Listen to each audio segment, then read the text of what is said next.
All right, here we go. Thunderdome Boxing Talk. How we doing today, fellas?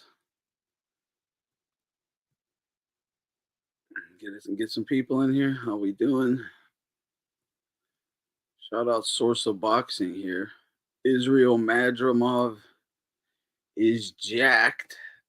Jeez, this can't be real. Is this real? Dude.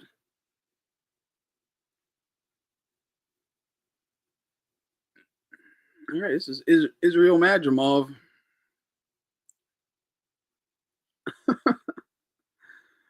Yeah, he's definitely jacked. How's everyone doing? Just letting some people get up in here. Salute Skull Kid. Hit the likes, please. Nordic, God bless. Good to see you. Everyone go check out Nordic Warrior, man. He's been putting in a ton of work. I'm unfortunately haven't been able to see all the videos he's been pumping out lately. There's so much content, high quality content. Salute Boxing Chief. Zed, how you doing? Boxing Chief. Zvetki. Quags, what's going on, my man? You were funny on Foos last night.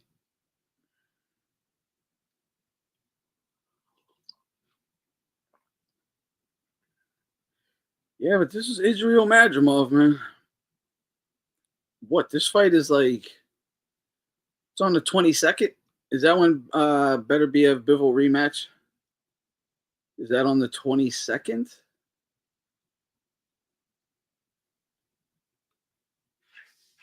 Looking huge.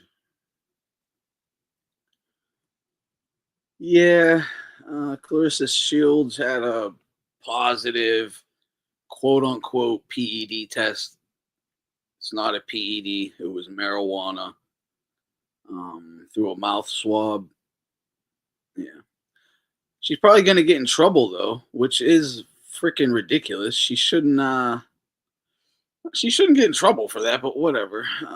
But this dude says Victor Conti is not affiliated with VADA, but once again, here comes Victor Conti putting out private information about PED testing of another fighter. Look who's tied to him. Well, did he put out private? Oh, this is his statement. This is what Victor Conti said.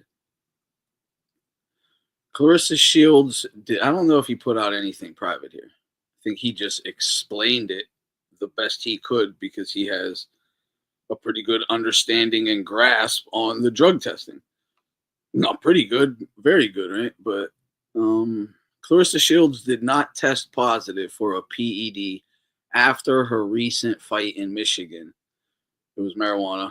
Clarissa had not smoked marijuana. However, the commission did a mouth swab test after the fight. There seems to be a number of issues that exist with the Michigan testing procedure. Urine is the normal sample used to test for marijuana. Oh, he wasn't used to that mouth swab, huh? No, was Victor Conti involved with Clarissa? She's snack, right? So he had to be. Most credible anti-doping entities do not consider marijuana to be a PED, correct? WADA does. Most credible. I don't know about most. WADA does. They shouldn't. VADA doesn't. Most credible. I don't know about that. Most anti-doping entities do not consider. I don't even know that. I just say a bunch of fucking anti-doping agencies don't consider it to be a PED because it's not. Like VADA does. They let you smoke weed. VADA found no PEDs in Clarissa's blood or urine. The Nevada Commission, the UFC, and other commissions do not consider marijuana. Yeah, what's private about? Okay. The amount found in her mouth swab was 3.4 nanograms per milliliter or parts per billion. This is an ultra trace amount that likely would have come from secondhand smoke in the arena. Possible, because them fucking arenas are getting smoked out lately. The whole arena is hotboxed. So I can believe it. And marijuana is completely legal in Michigan, so it would have been blazing. There were also other irregularities that occurred in the testing procedure. Oh, well, what are those irregularities? The world of boxing needs to clearly understand that Clarissa is a clean boxer, always has been. I don't know what's private about that. He's just kind of explaining it. Unless the, but is it private if he's involved with her? Yeah, I don't know. Whatever. She didn't test positive for a PED, but marijuana. And it's still illegal, so she's probably still going to have some consequences. That's the other thing, you know? They're trying to get her, they're trying to, I think, get her out of the suspension or whatever in any way, shape, and form. But it is illegal. So there's something they got to do. They're going to have to send some envelopes, right? They're going to have to pass some envelopes around. Oh, in order to, I wonder if Majimov discovered Snack. If you hadn't seen it, he is super jacked. I'll show it again in a minute here. So jacked. He looked like he looked bigger than Canelo. He really did. He really did. Conti has been credited as consulting with Vada officially. When was this? Was this recently? Because I thought I mean, I know yeah, I mean, historically, he has helped them. Yeah. Obviously, they wanted, it's like a bad check writer for the FBI or a counterfeiter. You want to bring the best bad one in to show you how they beat the fucking system, right? So that has happened. I don't know if they're saying he is still a consultant, though.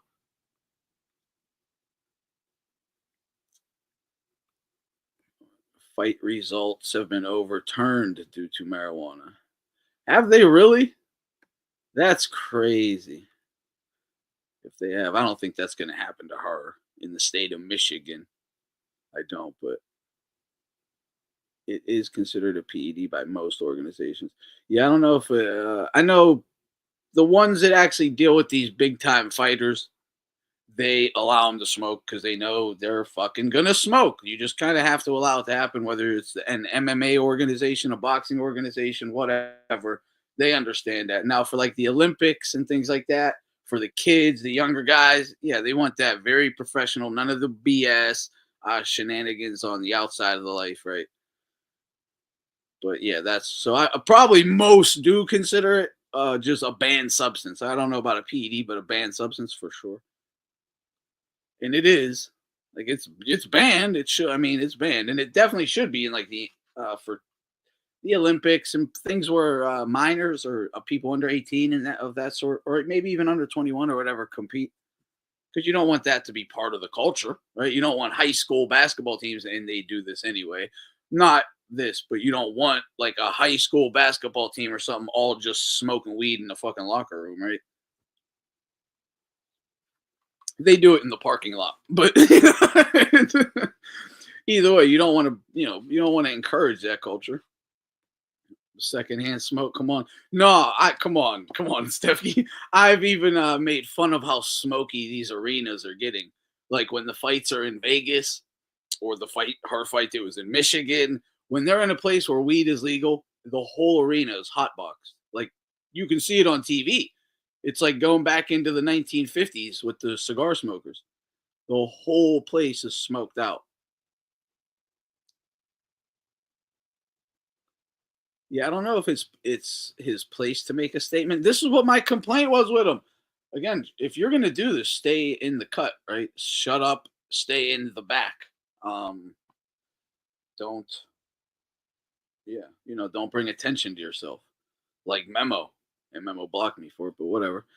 I was giving him respect. Yeah, that's a good point. Mike Tyson versus Andrew Galata. He got fined $200,000 as well. Mike Tyson. Ain't that fucked up? They just stole 200 grand off Mike Tyson in like 1999 or something. 2099, I think it was, something like that. Jacked him for 200 G's. Extortion, real life extortion, man. That's what I call that. I'm dead. That's fucking extortion. 200,000 for some merit. Get out of here. That's You're looking for a payday, and you're like, oh, he got it, and we have all this other BS we can hang over his head and threaten his license if he doesn't give it to us. That's extortion. That's a gun to your head. Pay me or else. But no, you're right. Yeah, and Chris Arreola, Travis Kaufman. Don't even remember that one, but interesting. They'll just want some money. They'll just want some money. It's a great, hey, this is how licks are hit, right? Someone's going to get a new car or a new watch. With all that overpowered GMO, weed might be a PED.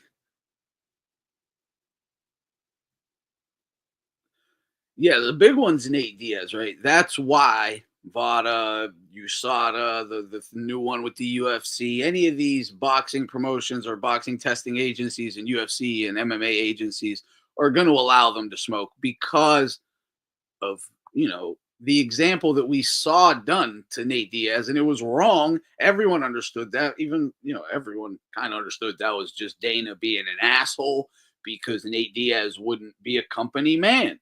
That's what that was. Nick Diaz. It was Nick, right? Not Nate. Nick Diaz. But yeah, Huckers. Remember, Julio Cesar Chavez Jr. was suspended for smoking marijuana and fined. Also, I believe, also back in the day, Nate Diaz. It was Nick Diaz was suspended from the UFC for marijuana. Yeah, just lost his yeah. And it was like 5 years. He got it back after I think 2. He was able to fight again after 2 years, but that was all just because he wasn't a company man. Like it really is. They could have let that slide, but Dana was a dick. They didn't get along. Or the Fertitas, whoever at the UFC wasn't getting along with him. But that was a bad example. The world got to see it and was, obviously like, come on, man, pull that one back. That's ridiculous. They can drink alcohol, but they can't, come on.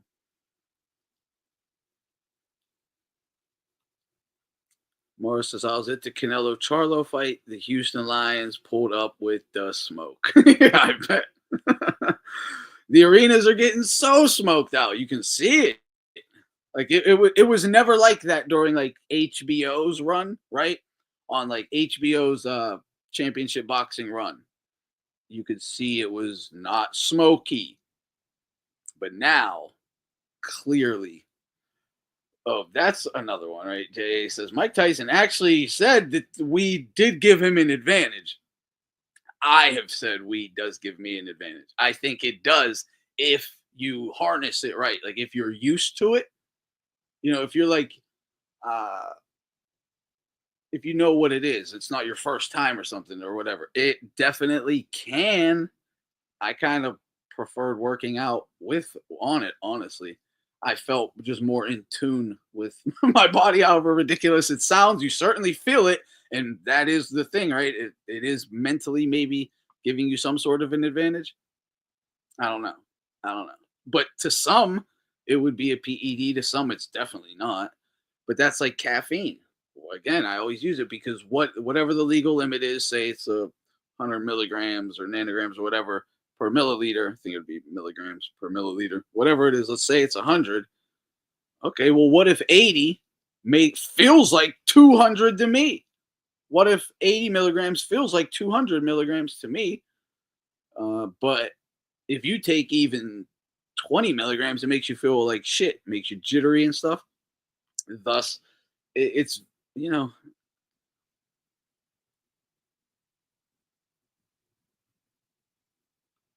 this for real? Anthony Hopkins is set to play Cus D'Amato in an upcoming movie. Can Anthony Hopkins even walk anymore? Like, I'm not kidding. Like, I thought he was like wheelchair bound. I mean, that's if he's healthy enough to do it, that'd be cool. I'd like to see. I hope they show some stuff when he was young too. I hope it ain't just the Mike Tyson stuff or like the 70s and 80s. I hope they do go back to when he was young. That would be really cool though. If Anthony Hopkins is healthy enough to play him, that would be a good a good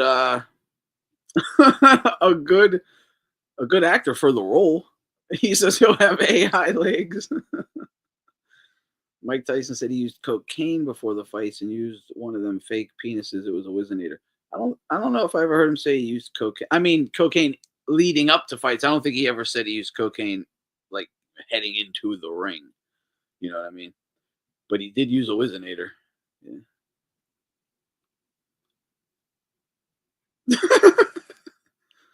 Oh yeah, it does make a big difference. My mom takes a little bit of caffeine and she's going 100 miles an hour. But I can take a boatload of caffeine and it does very little to me, says Hawker. Yeah, see? My dude, it's the same way with my mom was the same way. She'd drink one cup and poof, be going. Going.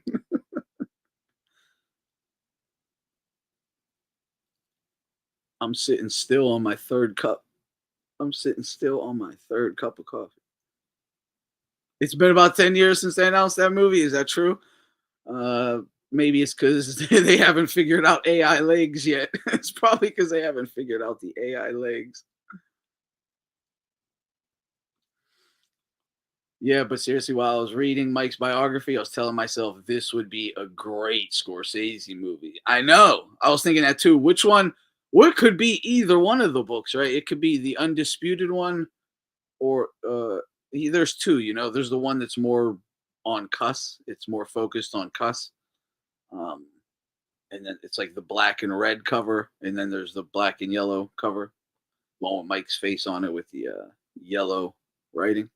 They would both do it, but the first one, to me, when I don't know if this one you're thinking of, but the black and red one, when I was reading that, I was also thinking this would make a great Scorsese movie. Yeah, Jamie Foxx was supposed to be Mike at some point.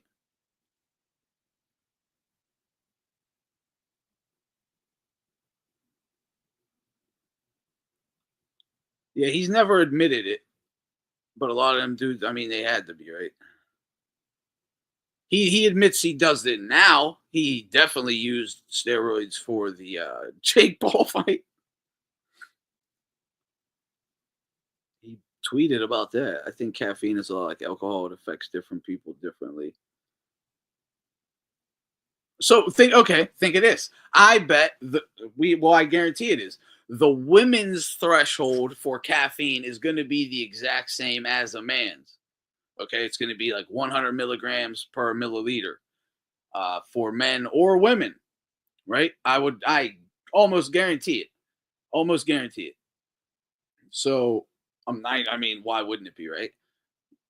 But I think through my personal experience, they get much more amped off of caffeine than men do. So they can probably just take little bits, have it right in their water bottle, have caffeine water, and they're going to pass the test. And they're going to pass the test with flying colors because they're under the threshold. They don't need much.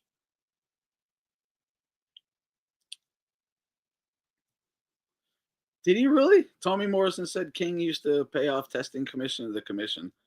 That was the only testing commission back then. The commission, yeah. So he admitted to taking numerous kinds of steroids. I know he admitted that. That's interesting if he said that King used to pay them off for him.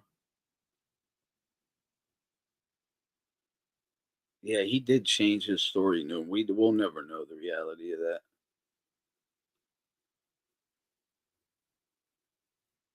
He probably doesn't even know how he got it, dude. He might not even know. He might not even know.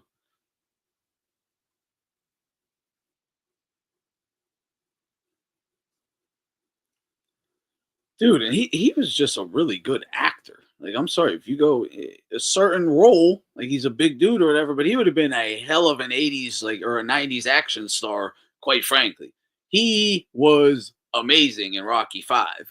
Dude killed it. He killed it. He was a legit actor. Like he was kind of playing himself. I hear you, but that's how you do it.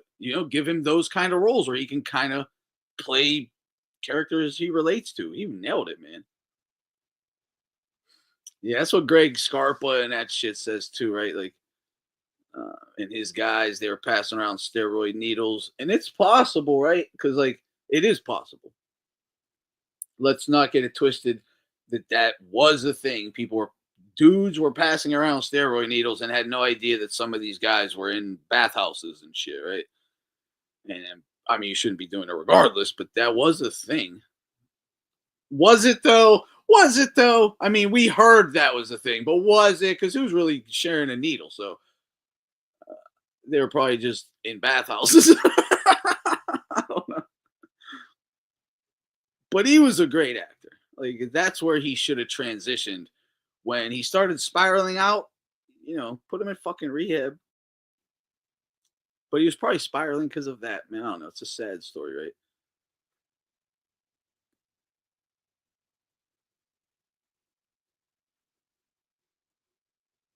right? This dude's complaining about social media fuckboys.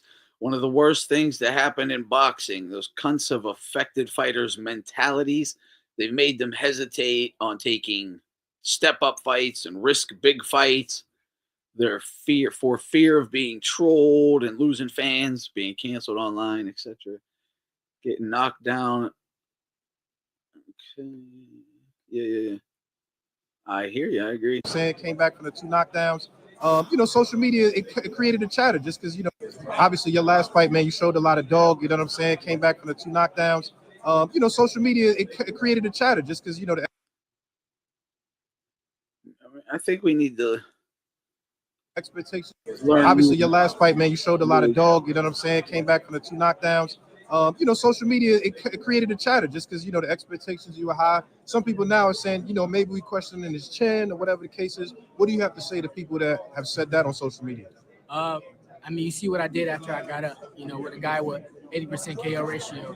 So I felt like I did exceptional and we prepared for that moment. Just ready for, for everything that comes with it. For sure. Well, we'll see. I don't know anything about his opponent. Do you know, does anyone know anything about Mason's opponent tonight?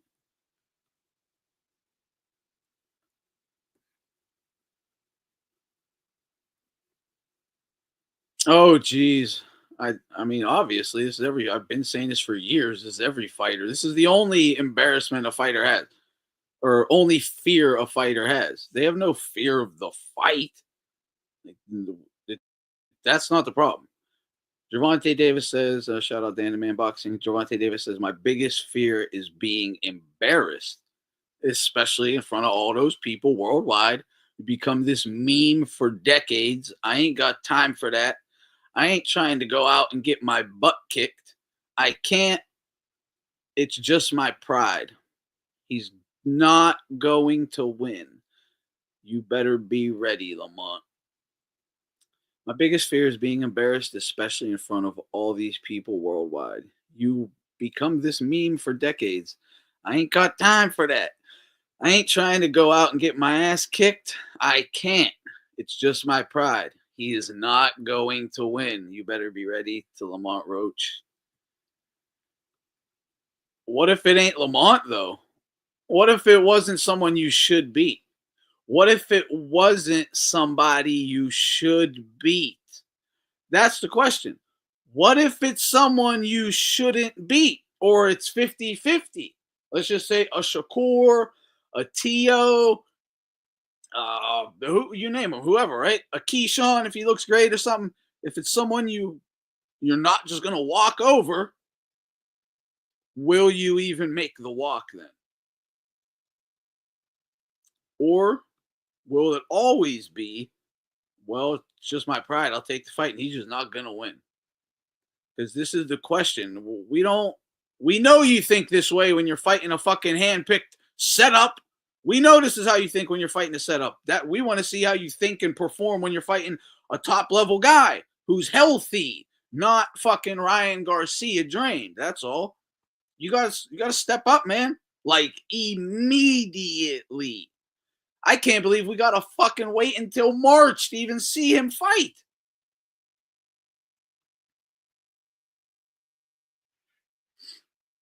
And he's basically saying he's retiring. In case you haven't heard, that's like the other thing. He's kind of just saying he's retiring. He said, I'm done with this shit. I want to go to school and focus on my kids.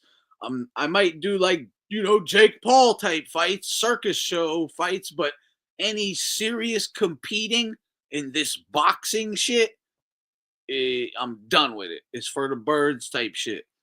So it's like, oh, the second you have to take real fights, you fucking retire? Is that really what's happening? Because that's fucking crazy.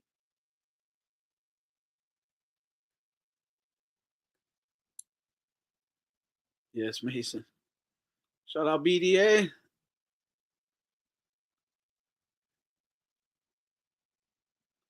Anyone cherry picking opponents is weak sauce deep down inside. Tank is going to do the 18-month Mayweather retirement. Yeah, probably, right?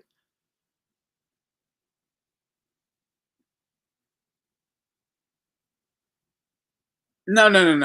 Yeah, definitely not. I don't think he means we should stop talking boxing or whatever. I think we should shame people for. We shouldn't be shaming them like. Well, just stop being fucking weirdos like these people. They lose and they just jump off their bandwagon and write them off like nothing, so they can't ever even risk a real fight because they might lose their own. So you see all these so-called great fighters, they can't even take a real fight.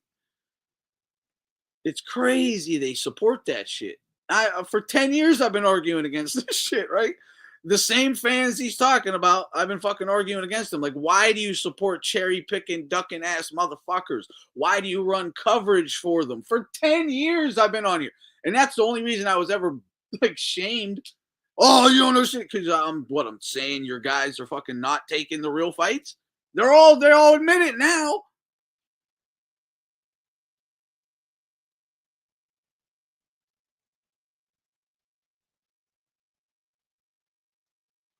Yeah, I mean, for sure, right?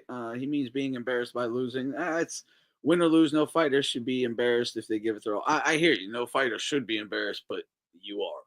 You definitely get embarrassed. It sucks. But yeah, that's the fear.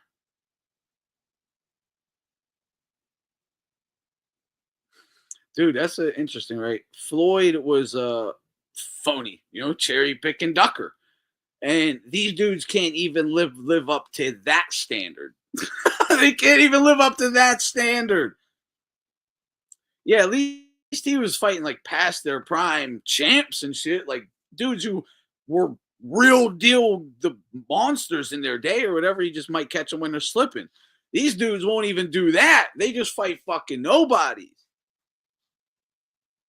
Or do a fucking dude, it's crazy. Tank's the only one that ain't fought someone, right? I mean, Ryan taking challenges, some good fights. Devin Haney taking some good fights. Tio's taking some good fights. Obviously, Loma. Who else is in that mix out of that crowd? They've all done it. They've all done it well. And Shakur is about to. Like, he signed with Turkey, so he's doing it. Tank's the only one. He ain't. He hasn't.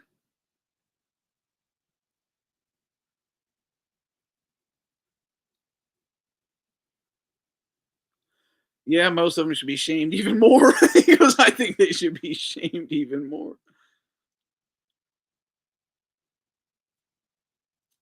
Oh yeah, no, that's what it is. I mean, look, this keep it a buck. This is what it is, right? His fans have built him up to such an extent, and he's never really been forced to prove it to them or himself. So he's definitely got some insecurities there for sure.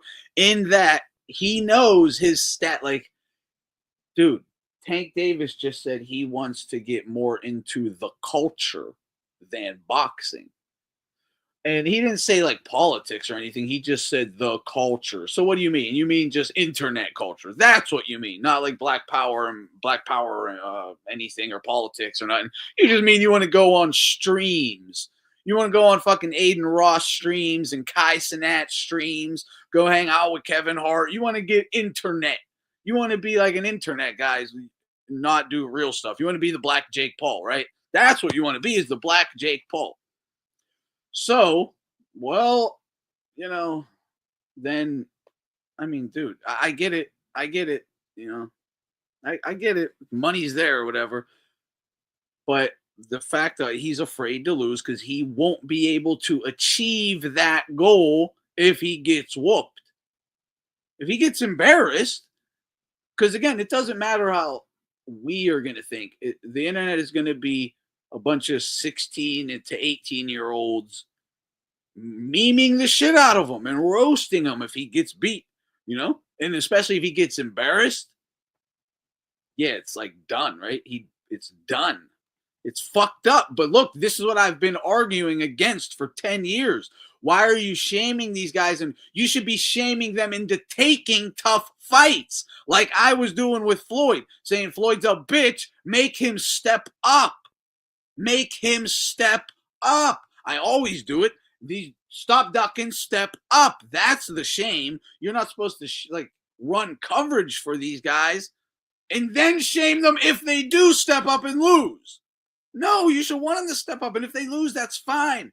That's great. Like, not great or whatever. It's like, who cares? As long as they try their best, it's like you give them tons of respect. You don't shame them. They're weird. The people are weird. I don't get it. But they fucked the internet fanboys fucked boxing up for sure. They did. And dude, it is who it is. It's the people I've been screaming on for 10 years. Literally 10 years.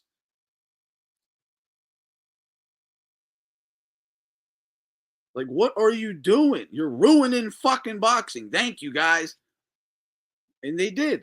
And, we didn't need turkey money to come and save boxing. It could have been great this whole time. We didn't need to make boxing great again. Shit would have been great the whole fucking time if you weren't fucking gay for your favorite fighters.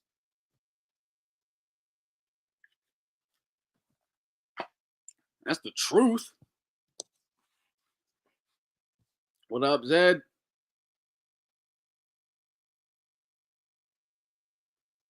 His fans just want to see a Mexican get knocked out. I'm so out of tune with these groups anymore. Like, the only guys I'm talking to is like you guys and on Twitter or whatever. I'm not a BDA's community. I don't really know what the fuck is going on outside of that. Apart from the mainstream stuff, like the press conferences, the actual fights, I don't know what the hell these fucking people are thinking anymore.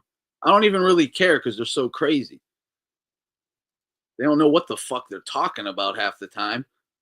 And even if you give them the education or whatever and explain situations, they don't care. Like, they don't care. You think a Tank fan is ever going to be like, Tank will destroy Teofimo or something? They're always going to say it. He'll destroy anyone, right? But will he? He won't even fight him.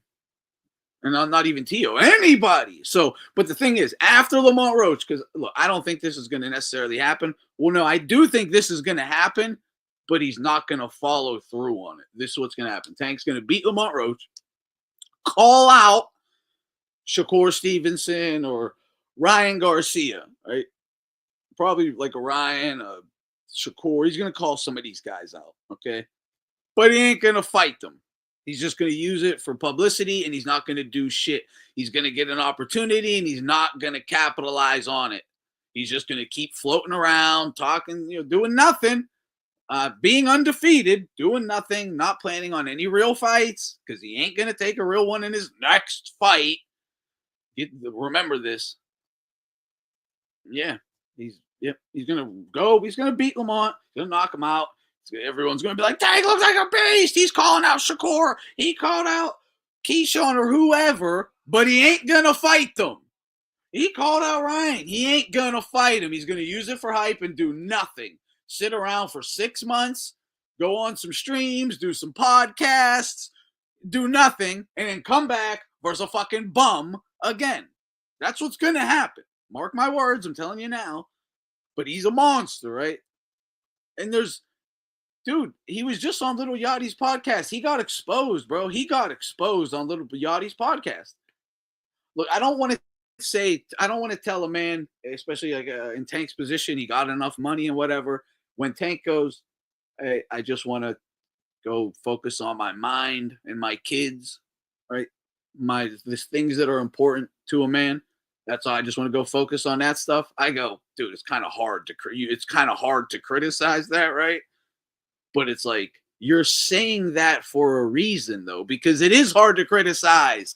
But then you go on Little Yachty's podcast and you're like, well, I do want to keep fighting and beating people's asses, but I don't want to fight anyone that's actually going to be real competition.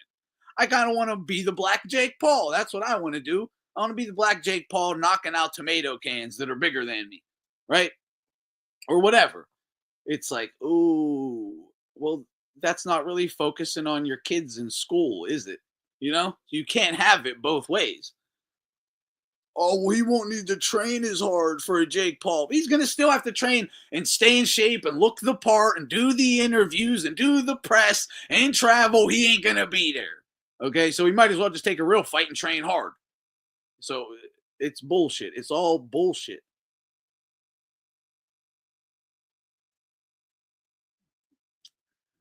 That's how I see it. That's how I see it. And I tried giving him, like, hey, man, I was like, I think he's about to start taking real fights. Watch. And I was wrong. I was wrong. I was so fucking wrong. I try giving people benefits of the doubts when I know I shouldn't. I know I shouldn't have thought that, but I saw some momentum going in that direction. It seemed like he was getting mature. He understood the business. He didn't plan on being around long. So go out with a bang, right? No, it don't look that way. It's like he's like, no, I'm just going to go out the Black Jake Paul. That's all. Undefeated, knocking out bums for half the money or whatever. But I'll stay undefeated. And I can go on streams and podcasts and say I would do this and I would do that. But he kind of fucked up the LDBC, I bet, right? Because, dude, Tank just went on a fucking Little Yachty's podcast and said Lomo was never scared of me. Lomo was never scared of me. And I'm done competing in real fights. Any, like, serious competition, serious level of competing, yeah, I'm like done with that. And Loma was never scared of me, just for the record. Yo, the LDBC has to be having a fucking mental breakdown, like blocking that out. They're gonna have to try so hard to memory hole that shit. Like, what the fuck?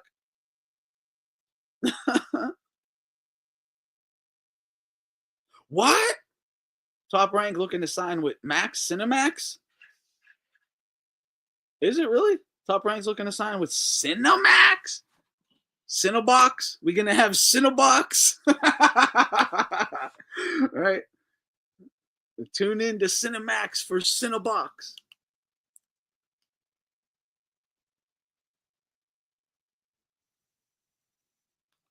No, I think this is where you're wrong. In that you go, Tank fans don't buy pay-per-views, they are broke.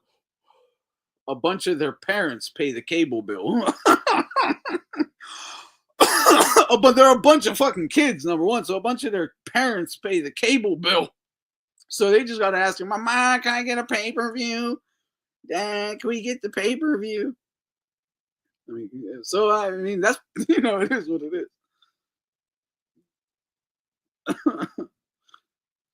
What? Bro, the Eagles have a player suspended 14 games for steroids and no fans have a problem. We won.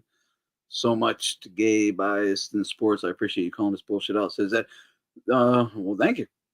Who's the... I didn't even know anything about that. I've never even heard. I didn't even hear about it. Tank and Gary Russell Jr. next. Dude, that's very possible, actually. But that's still a little risky, maybe. No, I think he wants to fight some MMA guys in boxing. Like he's going the Black Jake Paul route. I'm telling you, I can't put it any better.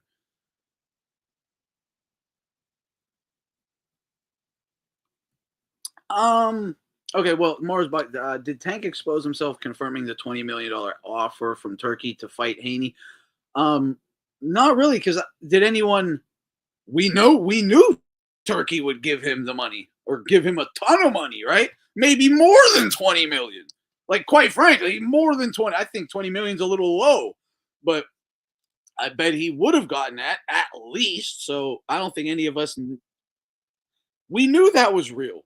We know. Just say, yeah, I want to fight, and Turkey will give you 20 fucking million to fight anybody. Like, that is a good fighter, right? So that offer was, we always knew that was real. That's the problem, right? Like, dude, you don't want to sign with Turkey? Like, you literally all that money, you don't want to sign with Turkey. Why? Oh, because you're gonna have to have real fights.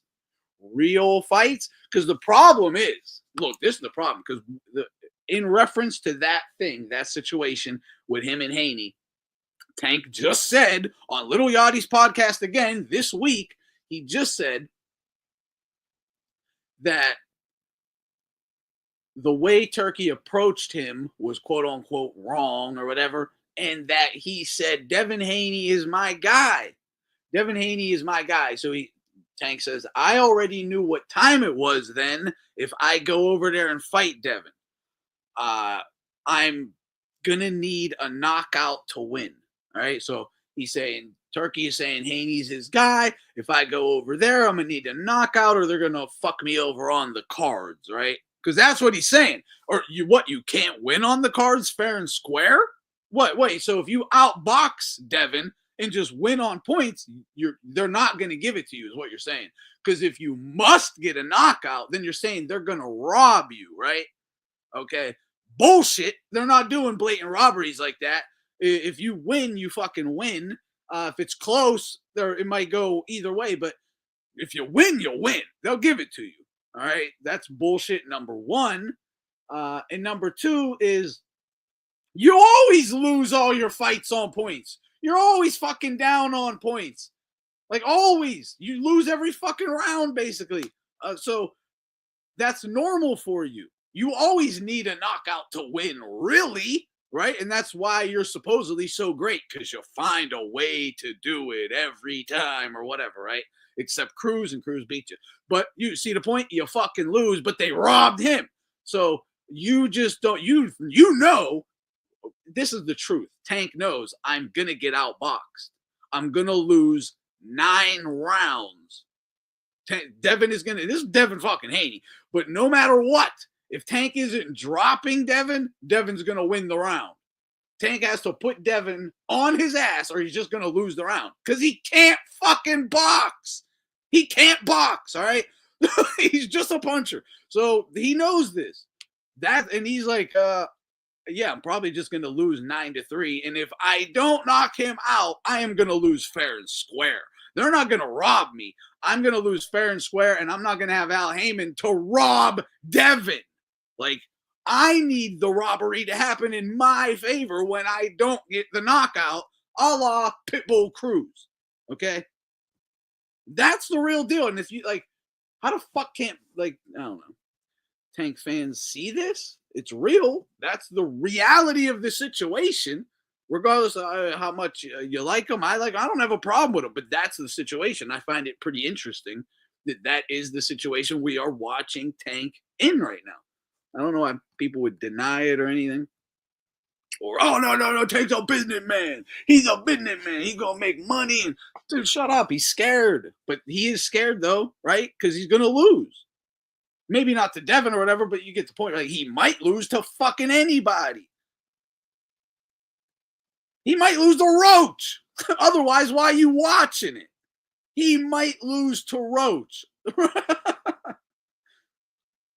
The Black Jake Paul. That is hilarious. I mean, it's true, though, right? That's what he wants to be, the Black Jake Paul. He just said it.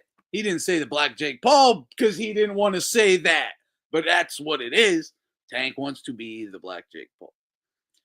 Anthony is reminiscent of Laura calling out Golovkin at very precise moments. Yes, then pretending he doesn't exist while Golovkin was looking for an opponent.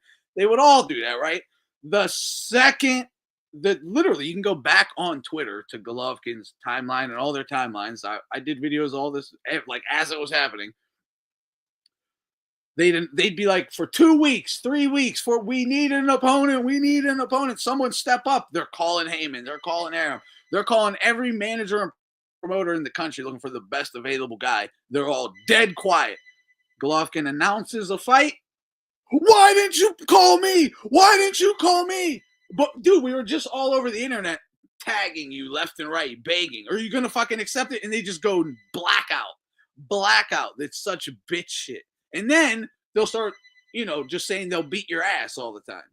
Like, it's like, dude, you can fight him every 3 months. He's looking for an opponent. Every 3 months he needs an opponent. Step the fuck up. Like, what? It's crazy.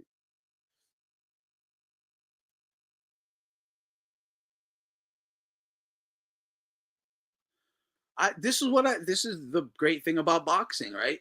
We can watch it. We can watch it, like, and see what will happen, right? So Alan goes, if Tank ever got dropped or seriously hurt in a fight, he would panic and quit. He definitely got no heart.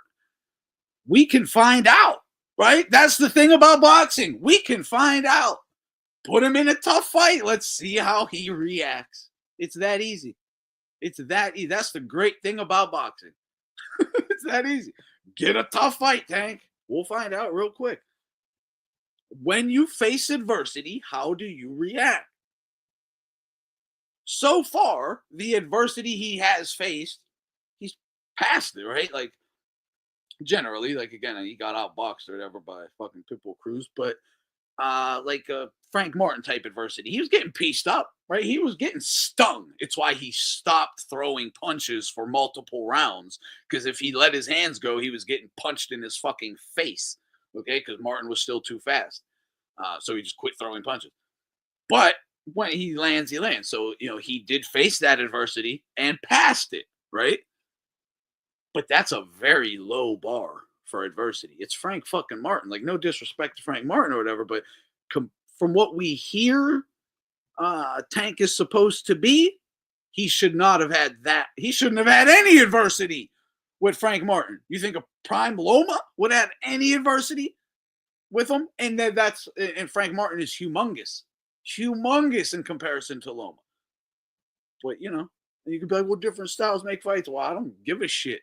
That's the point. The kid can't box. Tank can't fucking box. Go watch any 78 live stream now. It's just him shitting on Tank. No way. No way. Oh, that's awesome. That's awesome. Shout out 78. Who's is it really? Is it really? I haven't watched anything in a long time. That's interesting, though. Who's his favorite fighter now? I want to. Do you know who his favorite fighter is? Or like who he supports or whatever? Shakur? Is he rocking with Shakur? He definitely fucks with Shakur, right? That's definitely his guy. It has to be. It has to be, because he's going to identify with that side. Please, I'm so far behind. Shit, hold on. Let me catch up on these comments. Salute Mad Chad. Salute Alonzo Covert Op. And Honest Amaro Bum. Steffi says, I was very surprised with your positive and hopeful outlook towards Tank and his career ever since your return to the Dome. I'm glad you're over it. I thought, I was like, dude, it's about to happen. Like, hey, it's about to happen. And the whole vibe in boxing was changing, right? Everyone has to step up or get the fuck out of boxing. That's just what's happening. It's time to step up or you're getting exposed. That's happening. And I'm like, well, Tank ain't going to get exposed. He's going to fucking step up. Wrong.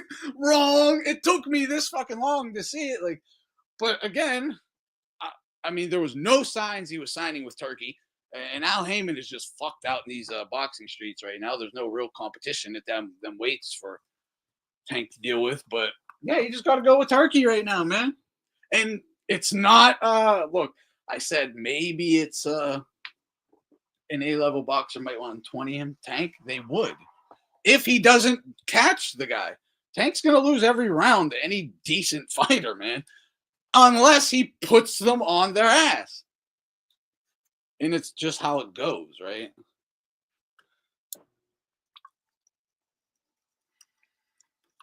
Similar to Wilder. I mean, it's similar to Wilder. When all you got is the punch, it's not going to bail you out every time. It won't bail you out at the high levels. These guys don't get knocked out. You know what I mean? That's not how it goes.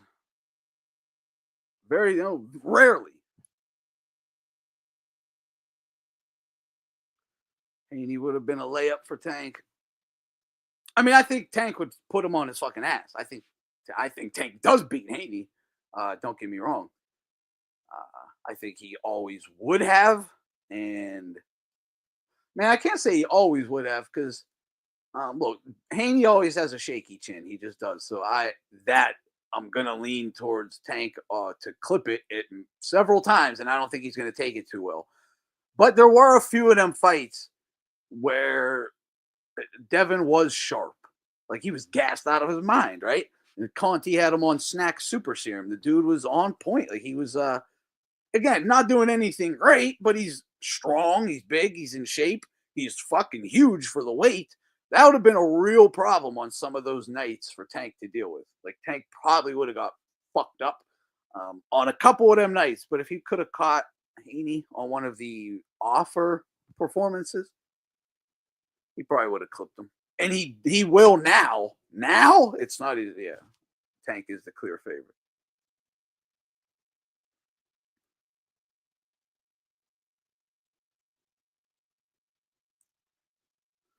Rolly was ahead on the cards. He won every round. I thought he won. He wasn't joking when he goes. Rolly wasn't like joking when he goes, I won every round. I won every minute of every round. He landed one punch. Like, yeah, that is the fight. But yeah, that one punch knocked you the fuck out, though, you know. You did win every minute of every round. He did win every round. No doubt. And he got knocked the fuck out. You ran into one punch. Yeah. You won every round, and it's one punch. It stopped all that.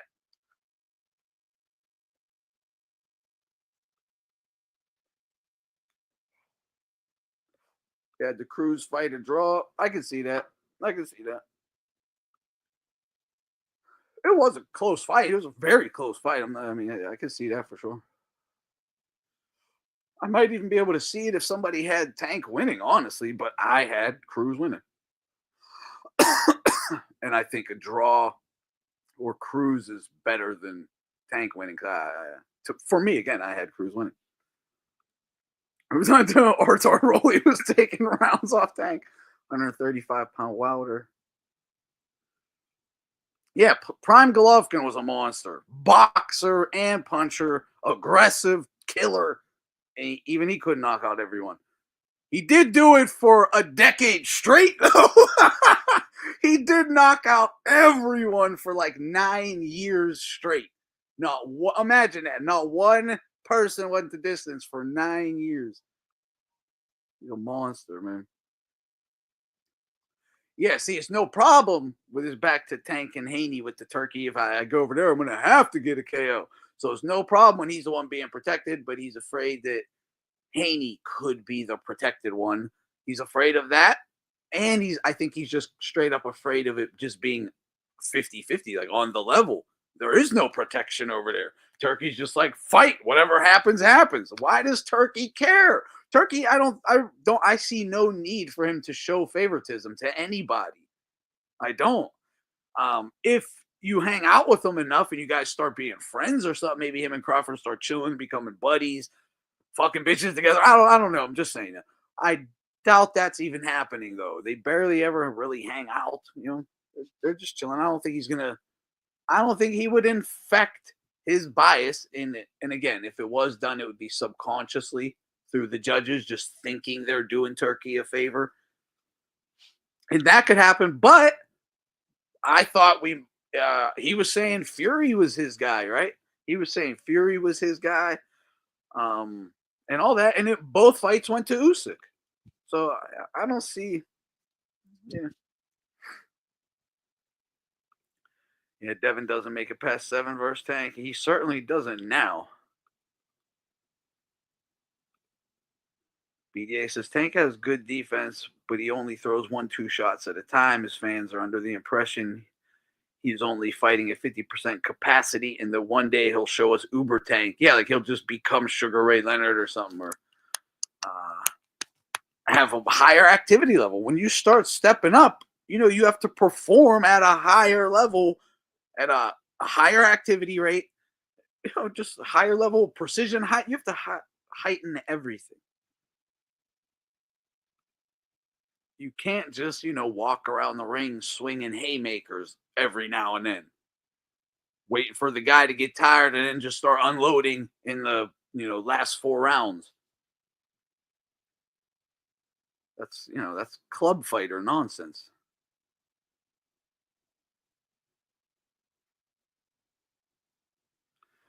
It's possible. It's possible. I don't know what's going on with Loma there.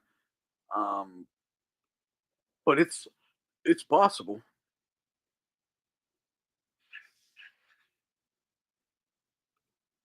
Yeah, reverse says Tank was never taking the tough fights. That was all a show for the gullible idiots. He has never even had a real belt.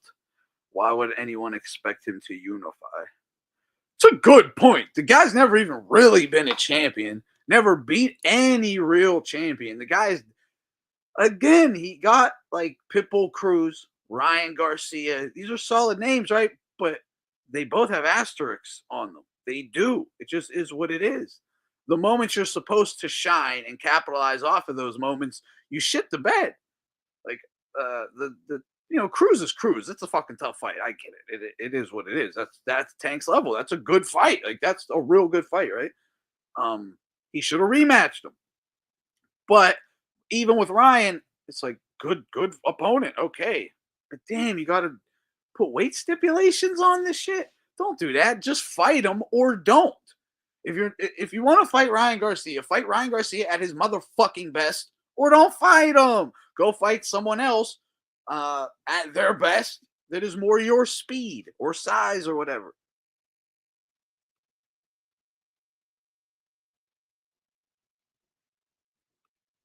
Yeah, Tank. I agree. I was just talking about this too. Tank never built on the momentum from the Garcia fight. He never built on momentum, period. That's what I started to notice because I was saying that about the Garcia fight, and then I was thinking about his just whole career. He had all kinds of moments to capitalize on and never did it, ever. And that goes back to what Stefke or Reverser were just saying, because he never took the tough fights. So he would get these big moments. Well, you got to build off of that. You got to take that into a bigger fight at least once to get that crossover shit going. He would get the shine and the light on him to do it, to have the ability to have the bigger fight, the crossover fight or whatever. And he just shit the bed. He wouldn't do it. He wouldn't take the real fight. And again, when we thought he would with a guy like Ryan Garcia, because that would be one of those fights, he put an asterisk on it. He fucked it up to where even before the fight, everyone was just going, yeah, but if Tank wins, it don't matter. And you can't say a fan is hating for saying that before the fight even happens. You can't call the fan a hater because he's just smarter than you. He knows the guy's handicap. So it's like, it's just going to, no matter what, you're just going to be like, yeah, it's just what's going to happen. Yeah. Yeah, but that is the great thing about boxing. That's back to, if you want to see how a fighter would perform, we can find out real easy. Put him in a good fight. I'm going to try to catch up here. I'm sorry if I'm skipping some of these.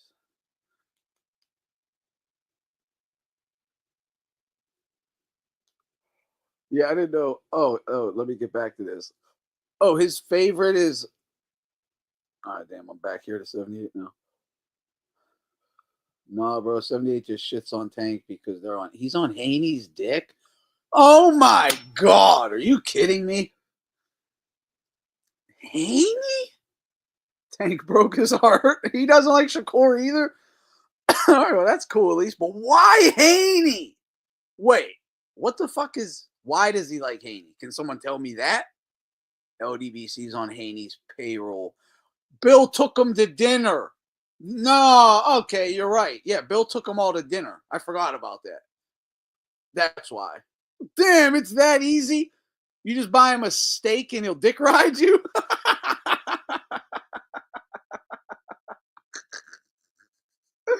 Oh shit. Oh shit. Okay, that makes sense. No, that's why he rides with Haney. Okay, I needed that explained. I thought he would roll with Shakur because Midwest, Jay Prince, you know what that is, the G's, right? Uh Shakur, I thought he would go with that because I think that's like, oh, that's surprising. Haney. Nah, nah. You can't fuck with Haney. That sucks.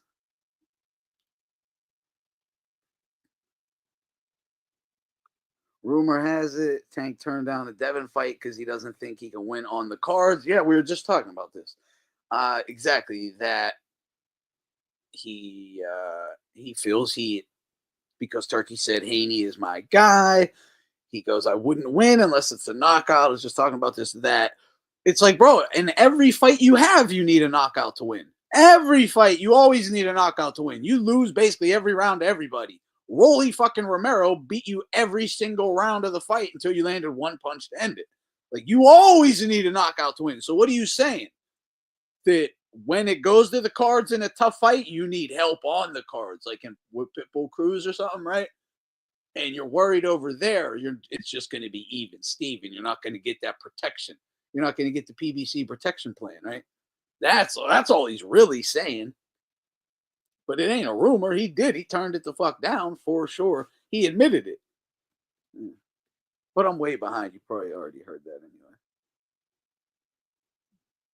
anyway. Word on the street. Fuck. No, chill. Don't put that jacket on me. Yeah, I plan on going to this damn card. Absolutely. I already said that as soon as it was announced. I don't know how I'm doing it. I don't know if I want to go to the free. Is it free for everyone or is there like a free section? Because I need to know when tickets go on sale. And if people want to go, should we sit? I don't know. We'll figure all that out. But is it just free for everyone? Like, I don't even understand what's happening with that because I keep asking, when do the tickets go on sale for the Ryan fight? And then everyone goes, it's free. I'm like, what are you talking about? First come, first serve? Is that in terms of the Ryan card? But if anyone has any information on the Ryan card, definitely drop it. And I probably should start looking then if it's first come, first serve. Probably the second that shit gets announced, I got to throw my hat in the ring, right? Yo, Cigar, I think I saw you on fucking Twitter a couple of days yapping about collecting data. And I love this. Okay, I wanted to talk about this. Tank starts slow. They just go, but he's collecting data, right? Dude, wait. So you can't win the round and collect the data, right? You can't win the round and collect the data because go back and look at Triple G. Again, knockout artist, offensive killer, right? Like Tank, supposedly, right? He collects data in the first round. Almost every fight, he's collecting data in the first round. And he still wins the first round every fucking time. You know what I mean? He collects data, starts slow, and wins the round. And the second round, and the third round, and the fourth. So you can collect data. So Floyd Mayweather, he wasn't collecting. Floyd was winning rounds, right? And collecting data at the same time. So Tank is like, he's just exempt. He doesn't have to win the round and collect data like every other fighter does, or top fighter or great fighter, whatever they want to put him as. Nope. He can just lose round after round after round because he'll pull it out. He's just looking for that one. It's like, dude, it takes you fucking 40 minutes to hit someone once. It takes you 40 minutes to hit someone once. It's like, it took you 40 minutes to punch this guy once. You know what I mean? Like, one hard one, it took you 40 fucking minutes. Well, I just made maybe 25 minutes of in the ring action, right? 20 minutes. Took you 20 minutes. Thought you're a beast. I thought you're an absolute beast, right? Go punch him in his face. I love how they make just, you hear so many excuses from fanboys. Don't make me go on here.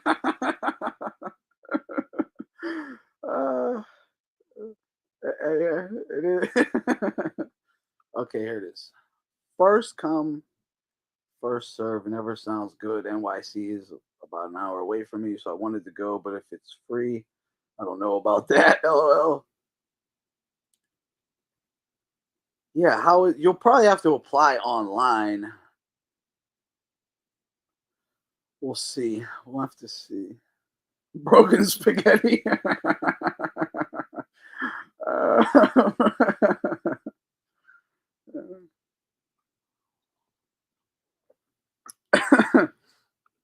That's funny.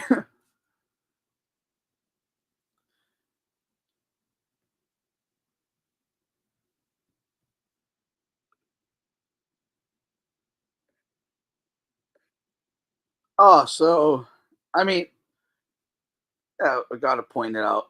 Keyshawn did apologize. Keyshawn Davis did apologize to Team Berinchyk and said they had nothing to do with the bananas and watermelons at all. And he said, just like I said, they are too classy. They have too much respect and humility. They're too much men. They're too much of men to do something like that. Okay? That's fucking obvious. I could tell. I told you that right away. Right away. It doesn't happen. It's bullshit. So Keyshawn says it's clear. It clearly was not Berinchy's team yeah, my bad. It was half-assed like a motherfucker. Like, let's keep that a buck too. It was half-assed as shit. He said, I was gonna say it at the press conference until he pushed me. Wait, that was the end of the press conference. That was the end of it. You had the fucking 20 minutes before that to say it. You had 20 minutes before to say it with the cameras all over, and you didn't. It was a half-assed apology, but he still, I just want to let everyone know, as he fucking cleared them, no one on his team had anything to do with it. No one, not Berinchyk, nor anyone associated with Berinchyk. And now this brings me to fucking Food TV last night and showed me these clips of Showbiz. Dude, Showbiz said Berinchyk and his team are a bunch of insecure racists, and they definitely sent the stuff. He said this in multiple videos. No research, no common fucking sense.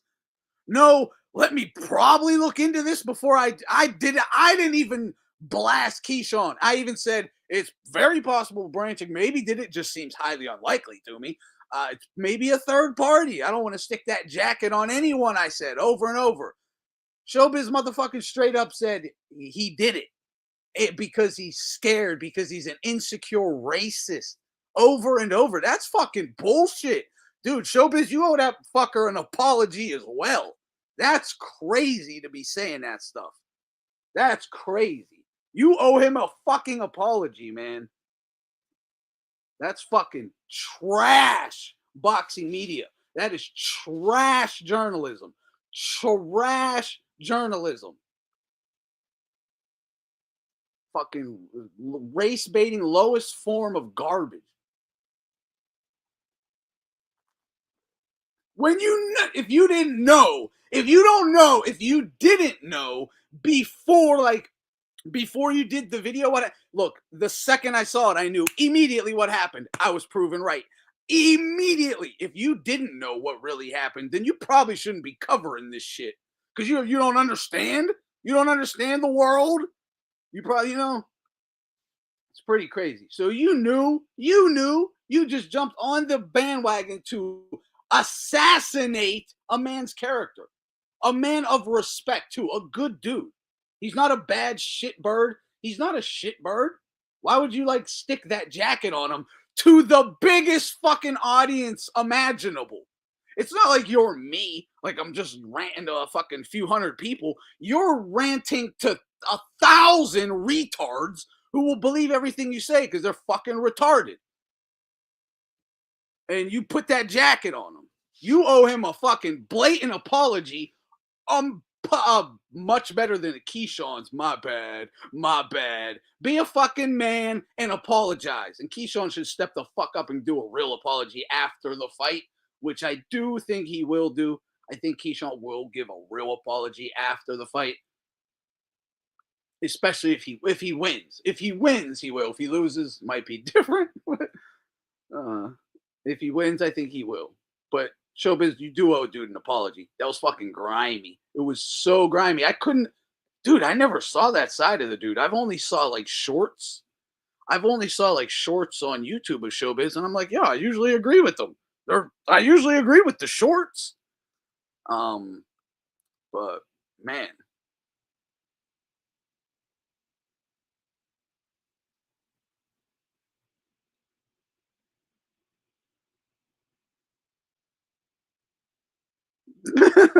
Yeah, you couldn't see the deception with those eyes, man. Did you really? I already canceled mine before that, but that's funny. I canceled my subscription to DAZN when I saw Showbiz on there. Yeah, I don't even want to. It's like I don't want to go near. It's Ring Magazine because that's the worst.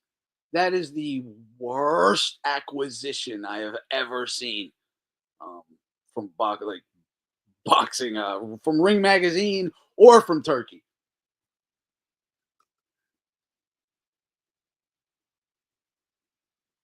It does piss you off because it's wrong. It's just as dirty as what Keyshawn tried to do because he knows it wasn't. He knows damn well Berinchyk didn't do that shit. And if he did think he did that, then he probably shouldn't even be talking boxing because you don't know what the fuck you're talking about. That's like clearly it's never happened in the history of boxing. It's never happened in the history of boxing. Not going back to Jack Johnson. Like, it's crazy. But in the age of, again, no, stop. Never happened. Never will happen. Why would he do that to? So, like, come on, man.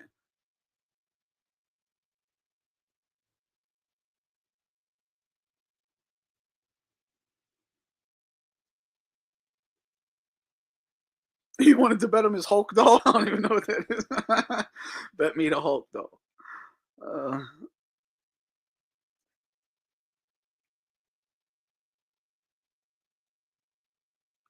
I saw Steve Kim on Ring Magazine though. I saw Steve Kim on Ring Magazine. He's doing interviews over there. We were just saying they should have got Steve Kim. He is. He is over there now. I just saw Steve. I forget who he was interviewing. Might have been Better. No, it wasn't Better Bio.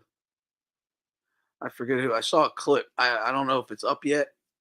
I'll have to see. But Ring Magazine got a ton of interviews up. There's so much content. They're pumping it out. I need to watch it. Yeah, dude. Food. Thank you. He goes, Showbiz went on air. Berinchyk had denied it multiple times. I had already covered it. Denied it multiple times. His manager, his team, every chance they got, deny. Showbiz went on and said, his team won't even deny that they sent it. They definitely sent it because they are insecure racists. I was like, the fuck? The fuck? It's crazy. I never saw that side of that dude. Like, that was a blatant lie, blatant trash journalism, and a character assassination. It was horrible. That was gross. It was fucking gross. It was 78 type bullshit. I didn't know he got that was like 78 levels bullshit. Just sick shit, man. Steve Kim should have got the DAZN position if he wanted it. If he wants it, yeah, he should have. He would be greatly needed over there, dude. DAZN is the worst. Like, I don't know if he would even want to work over there. But if he wanted it, he should get it. because they need a lot of help, and he could clean that shit up for sure. The Zone is like the worst commentating team to me. I think ESPN. You might say, well, it's between ESPN or the Zone. I think ESPN is better. They are, regardless if you think the guys are goofy or whatever, or have wrong opinions. It's still like it is what it is. It's still just better. Cut out the nonsense and listen to the boxing talk, like just the sweet science, the X's and the O's. A lot of them are fighters. They're still going to tell you the goods if you can read through the bullshit sometimes, right? The Zone, it's just whack. It's whacked out. It's comical. It's so insane. It's comical. Like I used to, I'd be watching it and yell at the screen like, "You asshole! You don't even know what you're talking about." The obvious is playing out in the opposite of what you are saying is playing out in the ring. You're telling me to believe you over my lying eyes, type thing, right? But now I hear it and it's so crazy. I just laugh. Like I literally, like I'll just be giggling while watching it because it's so crazy, and not like even crazy in a bad way. It's kind of funny how nuts it is. It's kind of funny. Like Mannix had me dying a couple shows ago.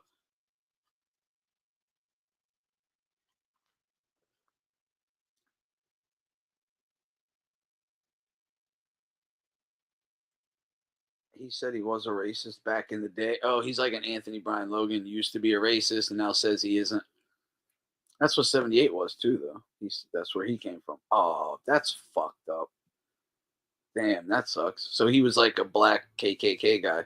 He was black KKK, and now he's Mr. Normie, right?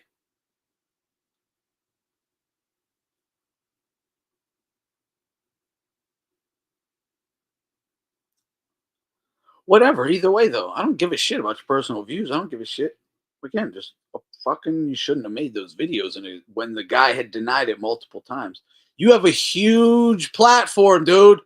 Like it's not like it's just some Joe Schmo on the internet or whatever. You have fucking a huge platform. The algorithm favors you and pumps you to everyone, whether they want to fucking see you or not. All right. So don't act like people like you either just because you get a lot of views. It's literally because it's shoved in their fucking faces. And because you have that spot, I think you have a bit of responsibility, to have a bit of journalistic integrity. Because he says he has that. I'm not putting it on him. He says he has that. Fair and balanced and integrity and just the facts and what blah, blah, blah. So, I mean, report it properly.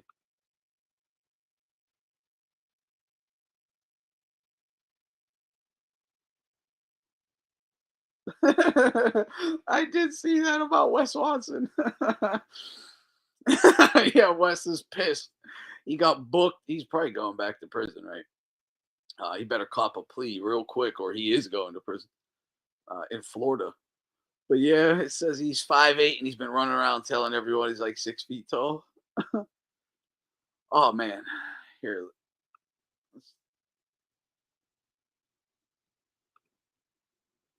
Dude, did you guys see that thirst trap that Kim Kardashian posted up of her? Dude. Anyway, I'll show you. This is Madrimov right now, guys. Shout out Source of Boxing on X. Madrimov, man. Like a week out or whatever, 10 days, whatever, from the 12 days, I guess, from the Ortiz fight. Dude, he's huge. He looks bigger than Canelo. Look at his legs, too. The dude is jacked.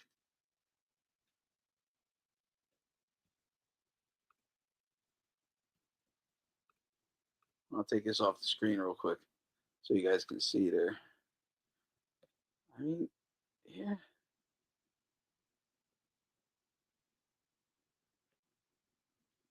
That's a problem. That's a problem. That's a real problem. He's looking huge, bro. Juicy as fuck. I definitely, yeah. I mean, I'm not saying he's on something, but yo, we might see a different Madrimov. He's always been a big guy, though. He's always a thick guy. Guessing he's all natty. Yeah, he's shredded, man. Shredded. He's huge. 78 trying to confront Steve Kemp. I don't remember that at all, honestly. I saw all that shit, bro. The look in his eyes when he said Berinchyk is scared, it was like he was living out like a racial porn in his head. It was sick. That dude is sick when it comes to black and white issues. He still has that. Those videos showed it. The Fu showed last night. I didn't know that was a real thing.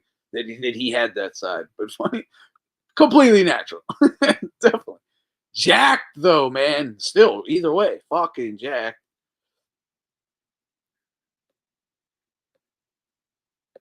Okay, so yeah, people were saying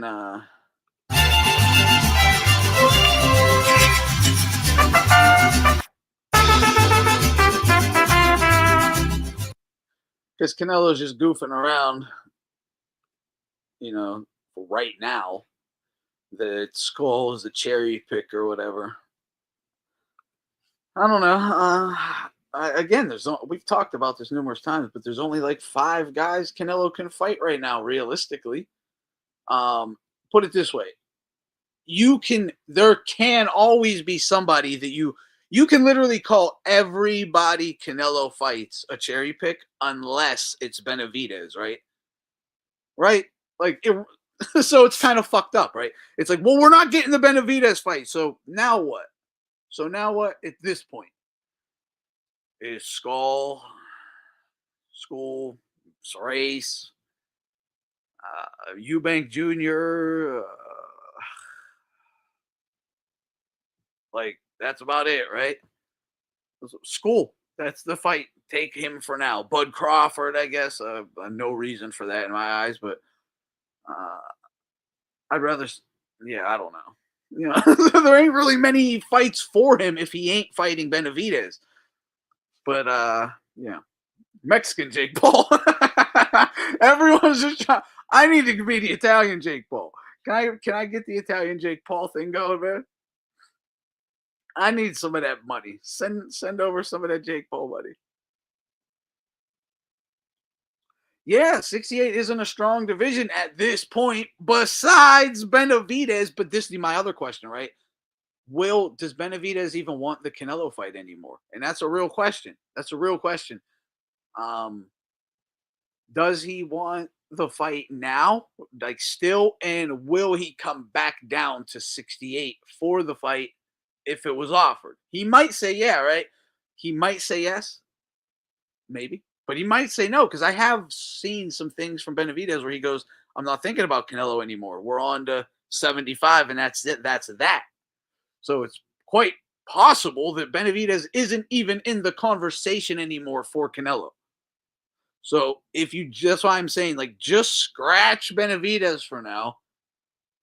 Who else right now can he fight and should he fight? Like right now, if he's like, yo, I'm trying to fight, who the fuck can he? There ain't many people. I've done a little school film study.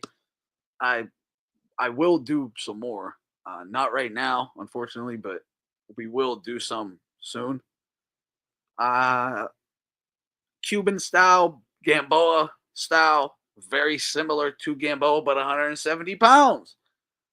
I think Scull would beat the shit out of Bud Crawford. Quite frank, I know Scull will beat the shit out of Bud Crawford. That's my other thing. So if Scull is a cherry pick, well, and it depends on who you're talking to, right? I think Scull would beat Bud Crawford. I do. There's a reason Bud ain't taking a tune-up to get acclimated to the weight or anything.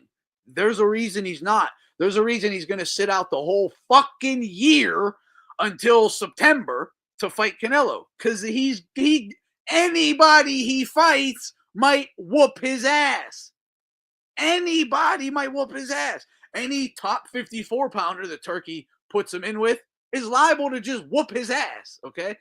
Any contender around 68 with a name at 68 that Turkey might put him in with is very liable to just whoop his ass, okay? Like, dude, Bud's Bud, but at 68, it's a different fuck. Caleb Plant versus Bud Crawford at 168. Who do you have?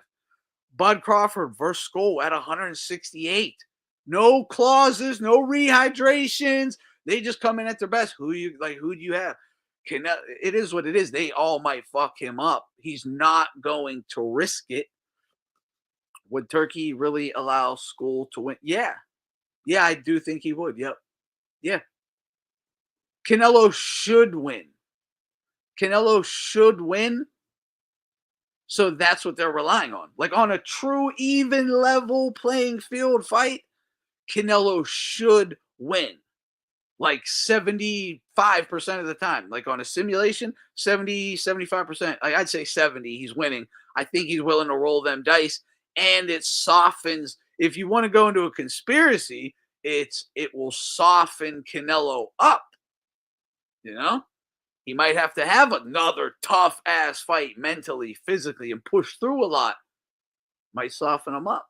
But yeah, I think I don't think he would interfere, honestly.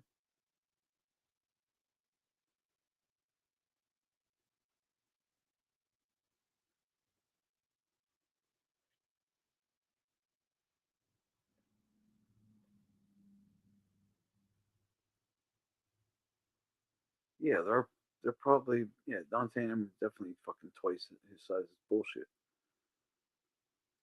Never try that shit with anyone else. Ortiz was Bud's next fight at 54, laughing my fucking ass off. Bud ducked that shit fast. Dude, I've been telling you, he ducked that motherfucker 3 times. I'm not joking. Like, people used to say I was such a hater. He ducked him twice at 4-7. After the Hooker fight, who you think trained Hooker to beat him? And then he calls him out, and he said, no, beat Kavaluskas. And someone like Kavaluskas, then I'll fight you. What'd he do? Beat Kavaluskas' ass. Then called him out, and he said, no, get a belt. It's like, bitch, you got the belts, right? What did Bud Crawford criticize Spence for back in the day, right? He goes, oh, you ain't beat no one at welterweight. I come up and beat someone at welterweight. Oh, well, now you got to get a belt. I go and get a belt. Oh, you still, that's a duck. Well, Bud, you did the same thing to Virgil Ortiz. Then he comes and meets you at 54, and you still ducked him again. So it's worse. It's fucking worse than what they did to Crawford. Crawford did it to Ortiz. So you can't tell me he didn't duck him. He did duck him. That happened. He might win, but it's a risky-ass fight he don't want to take. He wants that Canelo payday. He don't want to risk the ill.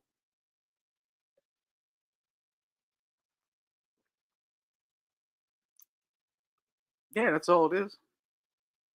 Not a hater. Not a dick ride either. Bud ducked just a great fight. It might have been a passing of the torch, or it might have been him cementing who the fuck he is. You know what I mean? But Bud could have either stepped up and been like, I am who I am, and beat the daylights out of Virgil Ortiz and solidified himself. And, come on. What would be the excuse? He would have just beat the shit out of a dog, out of a killer, right? And that's that. So you can't deny that if he did it. And that's what we were saying. Dude, we were calling for it on stream for fight after fight with him. Crawford and Ortiz. Never happened. Ran away from it, man. That happened. People don't like to admit that because they'll be like, yeah, but I think he would have won anyway, right? I think he would have won anyway, so who cares? Yeah, okay. Maybe, right? Maybe. I didn't think so. I thought Ortiz was going to flatline that motherfucker at 47. In fact, I was willing to bet anyone anything. Back then at 4-7, after the Hooker fight, instead of Kavaluskas, Ortiz, it should have been Virgil Ortiz versus Bud Crawford instead of Virgil Ortiz versus Kavaluskas. That's what it should have been, and Bud would have got flatlined. Because you can hurt Virgil or something, but he'll hurt you too. And you're getting hurt. I don't know how Bud's going to recover. It would have been great. Whoever wins, wins. But, dude, I mean, come on.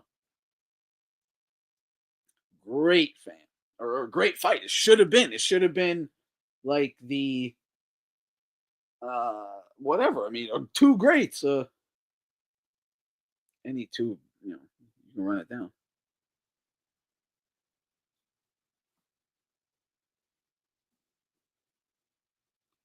There's a rumor going around at the moment saying Bivol versus Canelo 2 will happen next year. Yeah, it probably will.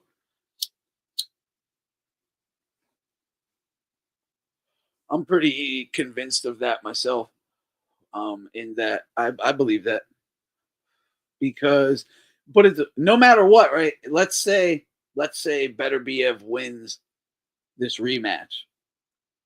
We don't need a trilogy then. Beterbiev can do what he wants, but Bivol is open. He needs a fight. So now, boom, you can do the Canelo-Bivol rematch.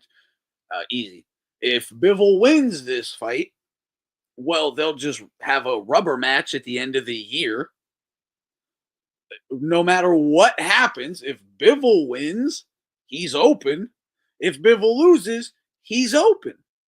So yeah, that rematch is probably coming. I would think so. And especially if they have, say, another tough fight. Imagine if they have another really tough fight. Bivol wins. They have a rubber match. It's tough as fuck again. Bivol goes through 3 wars with Beterbiev. Oh, he'll be ripe. He'll be ripe. So I don't think that's not a rumor. That's definitely being looked at. That's definitely a card that's in play. If everybody's healthy and around and whatever. Yeah, that's definitely a Billy C Boxing. Shout out Billy C Boxing. OG from back in the day on here. The algorithm shows him no love. I see this shit occasionally, though. Billy C Boxing is saying that Bud Crawford beats Canelo Alvarez every day of the week and twice on Sunday. My man. My man. He just don't like Canelo. He don't like Canelo. That's all it is.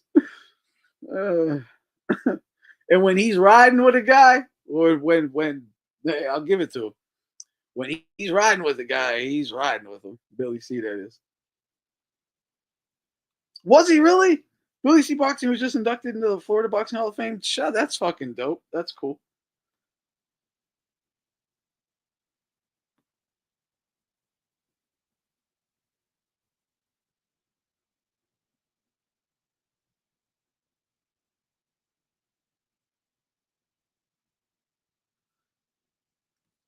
I'm looking that guy up. Atif Oberton? I think I heard this name. Where's that comment at? Oh, I'm going to have to just spell it out, huh?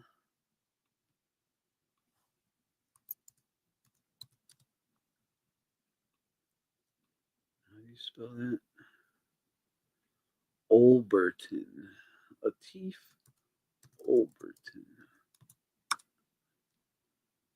Philly, I take it?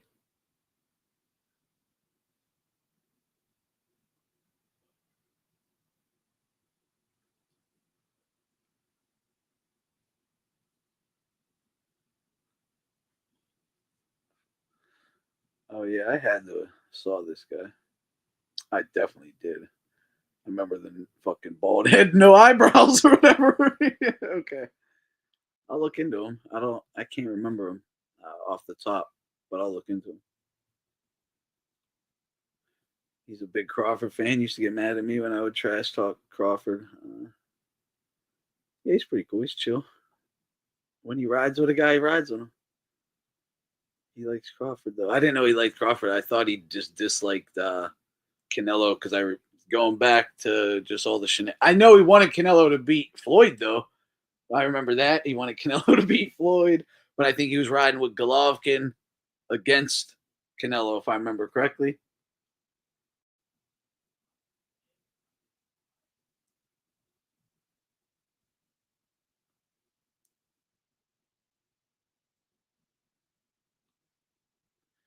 Yeah, he could have had old Pac if he wanted to.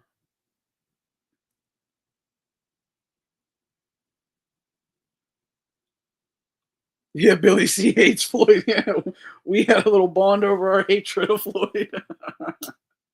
It was great. Yeah, he knew, dude. He knew it. He saw it. He was old school. He knew it. He's like, this guy is fucking up our sport, man. He did. We were right. We were right. Everybody agrees with us now. Everyone was so blinded by the propaganda. Back then, they couldn't see it. Not everybody, 50-50. But you get a lot of people. Floyd Mayweather was a literal MK Ultra psyop. The TBE propaganda, they used like MK Ultra level brainwashing to promote Floyd. Everywhere you go, TBE. You'll see 1,000 TBE logos every time you see Floyd's face. Every time you see Floyd's face, someone is telling you how amazing he is, how great he is. Someone in a quote unquote authority position, right? It's fucking insane. People believe whatever they're told, like, no matter what.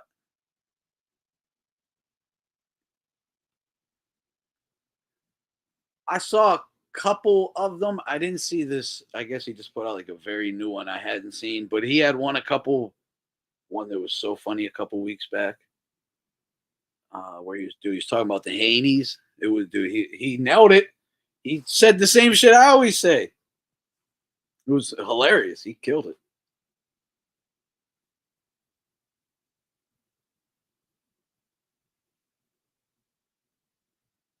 Yeah, Crawford's ducking. That this is what's happening. Yeah, regardless of how people feel, this is what's happening. Crawford is ducking the top guys at 54 because of that close fight with Madrimov.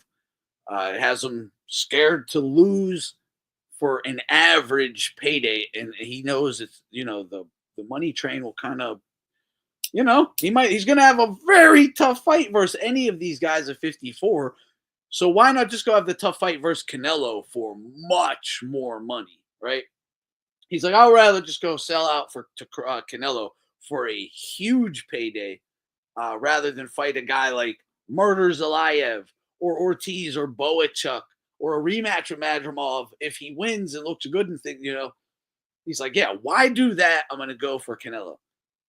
It's like, man, because we want legacy. We want legacy. You're going to lose to Canelo. We know it. So we want to see someone at your level push you like Madrimov did, but can you actually whoop someone's ass at that level? So fight like two of these top guys at 54, two more, and we'll all probably be satisfied. That's not asking for much, dude. That's not fucking asking for much to see you verse two like primed up top level guys. Just once, two primed up top level guys.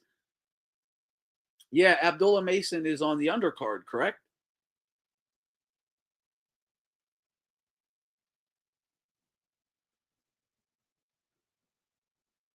I'm not 100% sure on that, but I believe Abdullah Mason is on the undercard, yes. Can someone verify that for me, though?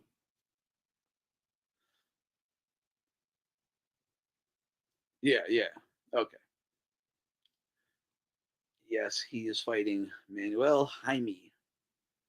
Or Jaimez.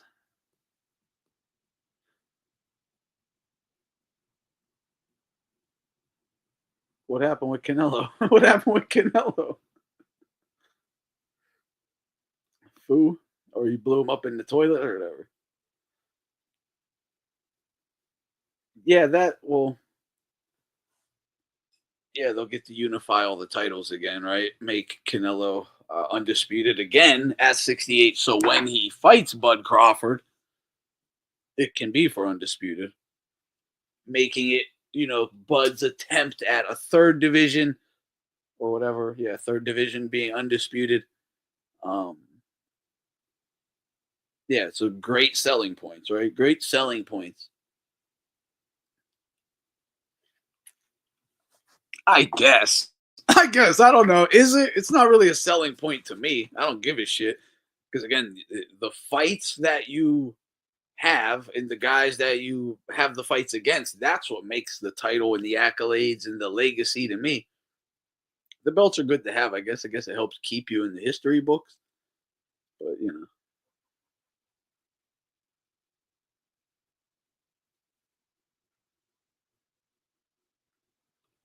Oh, yeah, I'm watching tonight's fights, bro. I can't wait. I can't wait. That's why I jumped on here to keep my mind preoccupied. Will I be watching tonight's fight? Abso-freaking-lutely.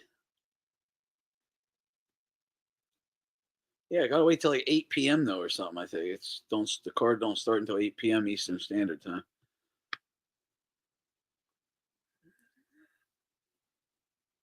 I don't know. I hope the main. I mean, I just hope that we get some action, some good fights throughout the card. But I really just hope the main event lives up to the action. Keyshawn got a lot to prove, and Berinchyk should have a chip on his shoulder now, like a real chip on his shoulder. Not that he didn't already have it, due to the fucking sheer arrogance of and disrespect, quite frankly, of the Keyshawn team before the box of watermelons and bananas fucking hoax, right? Before that hoax, he was already arrogant and disrespectful, so they should already had a chip on their shoulder. But they better now. They better want now. Look, he's a tough, durable guy, but he is much smaller. He is so fucking little in comparison to Keyshawn. Keyshawn is huge, dude. He is huge in comparison. Is he a snack fighter? I don't know. I'm asking. I really am. I think he is, but I'm not sure. Maybe he's not. He's just a round snack guys.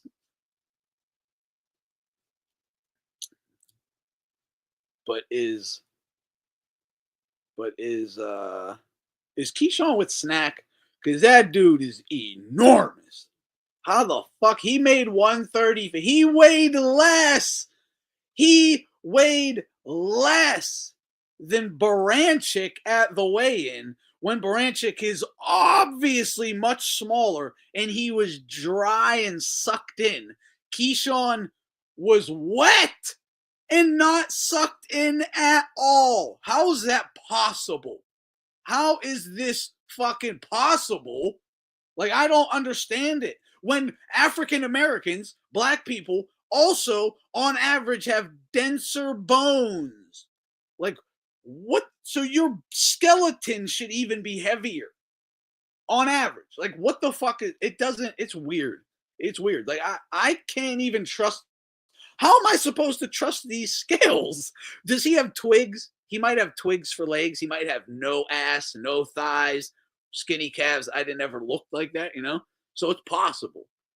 And he's no fat, like no fat at all. He's fucking shredded. So all that muscle mass is where you keep the water and you can suck it out. But he didn't look sucked out. He didn't look sucked down.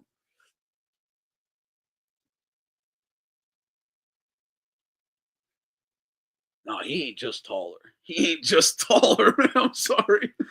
I'm thinking about going live for the fight today. I'm thinking about it. I wanted to do it. I wanted to do a watch along. I don't know exactly what I'll be doing, if I'll be able to, though. Keyshawn is just taller. I mean, he is taller.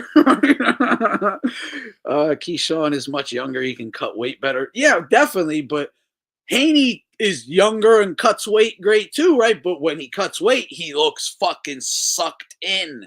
He looks like he's cutting weight, you know? And he's a snack fighter, and he's young, an athlete. When Ryan, a young athlete, using stuff, he's cutting weight. You see it. Why? It's weird. Unless he does have little bones. Maybe he just has little tiny bones. Maybe they're not dense. It's only on average. So, yeah, I don't know. I'm just saying it makes you look at this shit like, yo, what the fuck is going on here? Can you zoom in on this scale? Can you please zoom in to the scale, on the scale? You know? Show me a close-up of this weigh-in. I need to see this shit. And can you calibrate it as well? Can we calibrate it on camera as well? How about we get like the 20-pound weight and we put it on the scale and see what it says, right? Then we all at the same camera. We also then have the guy step on right after and see what it says. Because I don't know. This shit looks crazy fishy. I'm just supposed to trust everyone, right? Just trust me. Trust me, bro. Trust me, bro. They made weight. Trust me. Okay.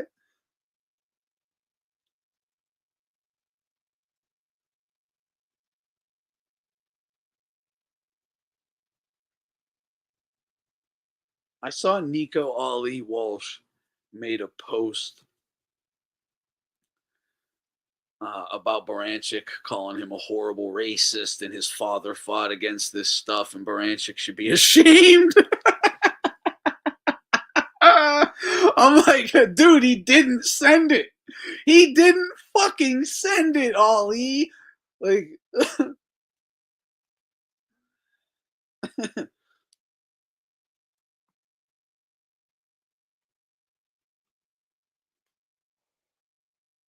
Keyshawn, if I look at his face, he does look drained.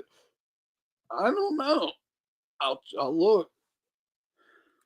I mean, I saw what I saw. He didn't, and he looked shiny and not dry either. But let's check it out.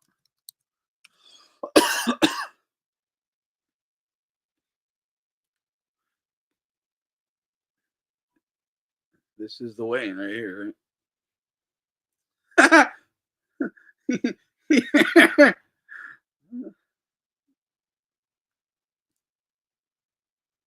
No, you don't really. I mean, yeah, I guess I can see his cheekbones. It's not really a good picture, right? You need to see his face like chilling.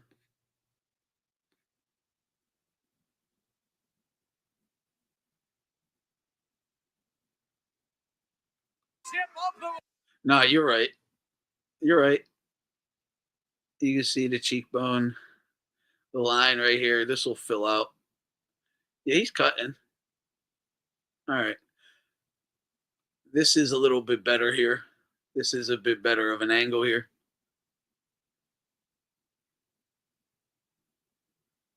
Good call there, Volt. He is you can tell he actually cut. He doesn't look as healthy as I originally had thought he did. You might not be able to see it on screen yourself, but you can see the sharpness in the bones poking through the skin on the back, even on his chest plate right here, quite frankly. And his cheek, his forehead. Yeah, he's cutting. That's interesting. Okay. Oh, so I mean, yeah, it's gonna be good. He's going to 160 after this fight.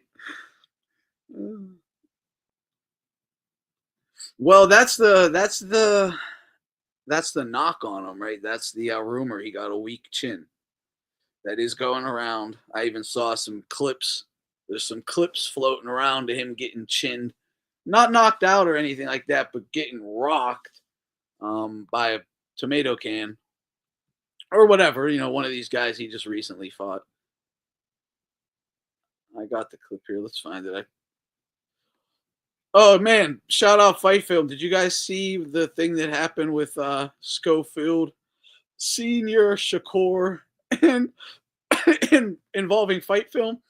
So Schofield Senior got a hold of Precise's video, Fight Film's video, talking about how Shakur has never completed any VADA testing, right? He might have signed up for it, but he never followed through with it, okay? And Precise has a video proving that and showing it from VADA's own website. So Schofield took a clip of it and posted it, like calling Shakur a doper and a cheater, saying we have the best lawyers on hand to sue Shakur Stevenson after the fight or before the fight if they cheat. Did you guys see this? It's pretty interesting. But, I was like, damn, I tweeted about it. I was like, oh, Fight Film stirred up some shit. Look at Fight Film stirring up some shit. Yep. But we were just talking, you were also like, yeah. And that's been going back and forth.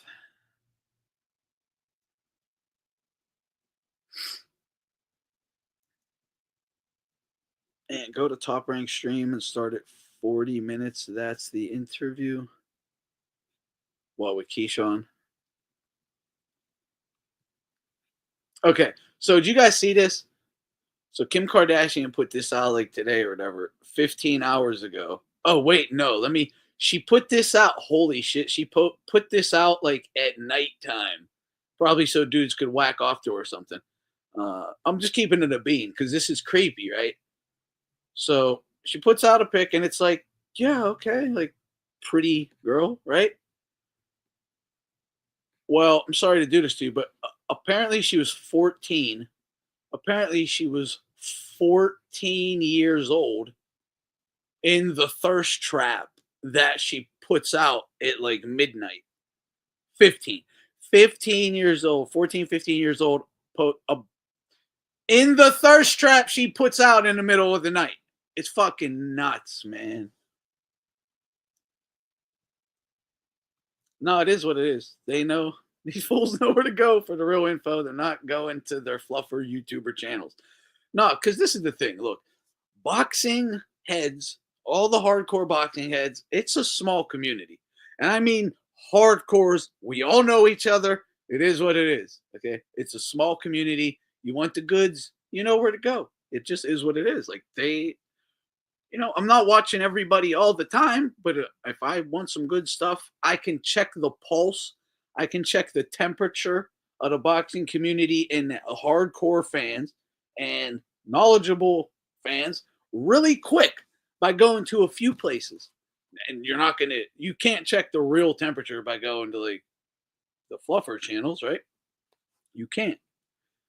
But you can come check the temperature at a few places. What is the conversation? What is the thing they're interested in? What is the narrative they're spinning? Whatever. You can just go find out.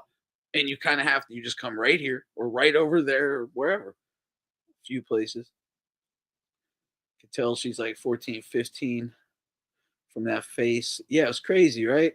I fell for it because I saw it this morning.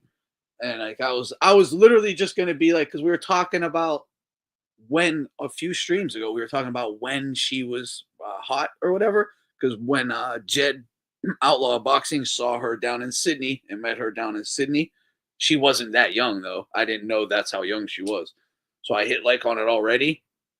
Then I saw other people talking about the picture because I was just going to be like, this is what we were talking about. Then I saw other people talking about it saying she was like 14 years old.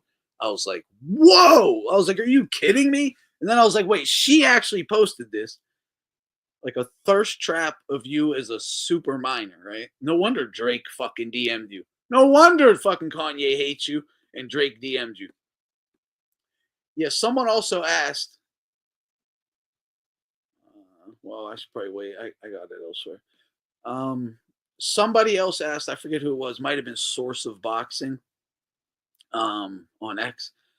Was like, is Gennady Golovkin the most avoided middleweight of all time? Okay. A lot of people said no. Marvin Hagler, no. It was basically just, no, he's not the best. Like, I like this guy better. No, Sugar Ray Robinson or something. Like, no, I like this middleweight better.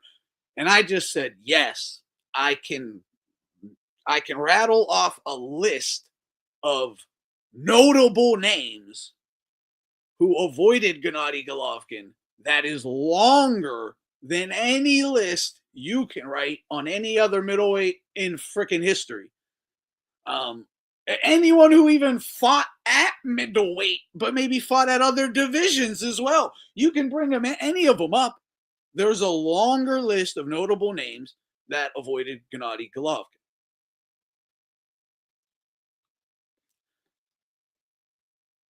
That's all I'm saying. Oh, that's when he got racked right there.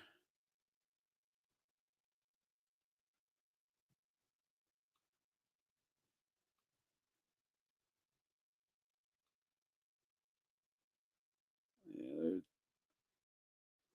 again, he's going for a big one. He shoots that little right hand. Boom! Crashes him. And he was definitely a little hurt, but came back He didn't go down. He just charges in and clinches.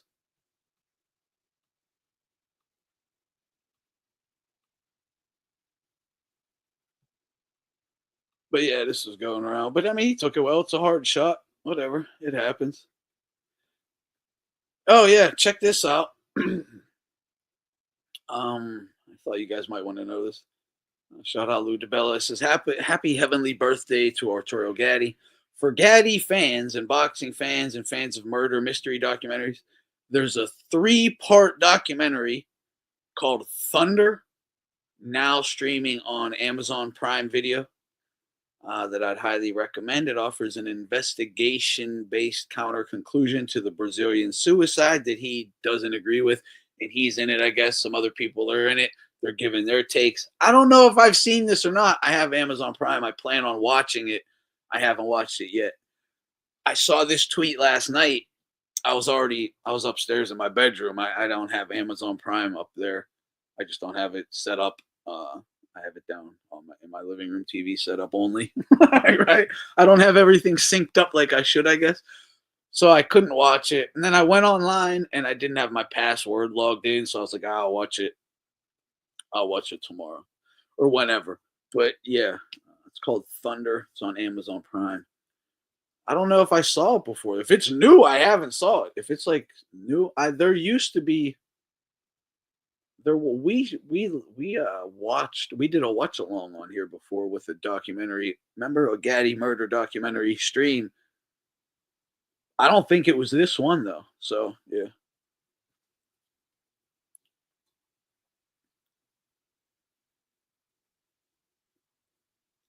Oh, and this is another thing, because this is the other thing, right? In that it's hard. Look, there just wasn't much. This is the other thing, right? There wasn't much avoiding back then. Like in Hagler's era, why would you not take a title fight? If Hagler's like, I'll fight you, you're jumping at it regardless. It's a fucking title fight. You're never going to get that again. You have to take the chance. Like in the 50s, 60s, 70s, guys weren't avoiding each other to, preserve careers and cherry pick. No, they're just running it, okay? They're just fighting. Golovkin just happened to be in an era where motherfuckers were avoiding each other and being bitches, right? So a lot of these guys avoided him, yes. And if Hagler was in this era, they would have been avoiding him too, right? But in that era, guys didn't avoid as much. Not that it wouldn't happen occasionally, but it didn't happen as much. So I understand both sides, right? I just can't put that all in a tweet or whatever. But yeah, good point there, at least.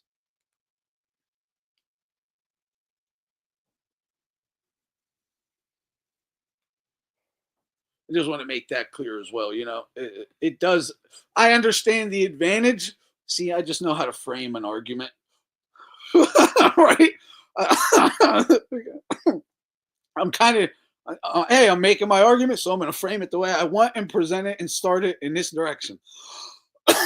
You're asking avoided, right? The question was avoided on the post that I'm talking about was he the most avoided of the middleweight greats? Yeah, he was. He factually was. It doesn't, we're not talking about dominant or favorite or the best or nothing. We're talking about most avoided. Yeah, it's him actually, for sure. Doesn't mean anything else. It just means he had more top notable names avoiding him. That's all. And and that was the question. But again, no one wanted to just be like, yeah, because they're like, but I like Hagler better. Yeah, fighters did avoid each other back in the day, just not as much, a la Sugar Ray Robinson, Ezra Charles, or Sugar Ray Robinson, Charlie Burley. I mean, it happened, right? Definitely. It happened, like, it happened for sure. Just nowhere near as often, exactly.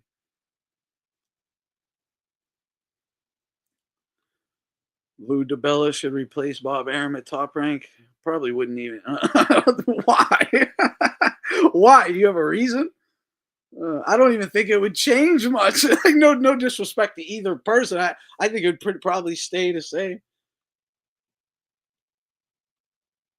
I don't know. I don't know. Maybe not. Yeah, why is he looking for the position? Give it to him. Yeah, give it to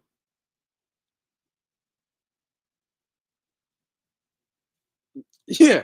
Look, this is the other grimy thing, right? Because Golovkin was avoided and then robbed of his legacy by Canelo. See, Beterbiev was avoided, but then wasn't robbed of his legacy by Bivol. You know what I mean? Like when he had the undisputed fight, for all the marbles and everything, they didn't totally screw him over. You know, Golovkin gets those moments. The first Canelo fight, like they just shouldn't have done the shenanigans before that fight with the titles, all that, and go into the fight and give it to him. They robbed him of the legacy. They did. And then even in the second fight, they couldn't help. Like, nope, we're still fucking you some more. It's grimy. It's grimy.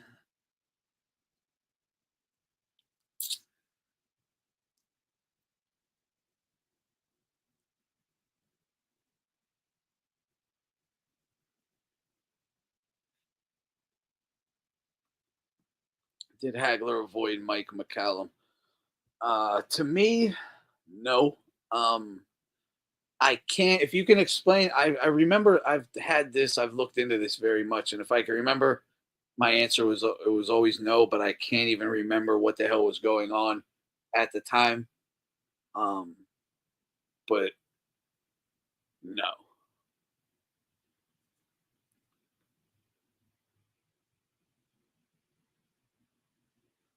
I would have to look back into it. I don't believe so, though. Man, this has nothing to do with this, but Sugar Ray Leonard avoided Aaron Pryor, but I don't know. He had Panama Lewis as a coach, so I give him a pass. I mean, Sugar Ray would have beat the brakes off Aaron Pryor regardless. Uh, but, man, I don't know what made me think of Isaiah Thomas, but that dude is such a dirtbag. Isaiah Thomas is such a dirtbag. I always was like, man, should Jordan have really even done that? Now I'm like, dude, Jordan and all those guys had all the right in the world. Like, no one wanted it. It wasn't Jordan. Jordan just takes the blame because he's like, I'll fucking take it. No, yeah, that dude was an asshole. He shouldn't have been on the dream team. He was a prick. He was always starting shit, making his teammates fight his fucking fights. Kovalev was done super wrong. That's what I'm sorry, man. And that's something Ward just has to eat for life. Like he does. You got to take it. Kovalev was done so wrong. Grimy. So was Loma. So was Loma. But Kovalev, absolutely. Everyone and their mother knows he won that fight versus Ward, and they robbed him of legacy, of glory, of his fucking like half his life mentally, right? Because he crashed out over it. And you can't be like, well, that because it happens. You just had your whole fucking life's work unjustly stolen from you. And Ward just goes around calling that a stupid, a bullshit narrative by a stupid YouTubers, right? Bullshit narrative by stupid YouTubers. I have to create a podcast to battle all these truth tellers. All these truth tellers. Yeah, I'll never stop telling that, buddy. You're fucking that. You gotta live with that until you apologize. Like Keyshawn just apologized. My bad. But that'll never happen because he did it even fucking grimier the second time.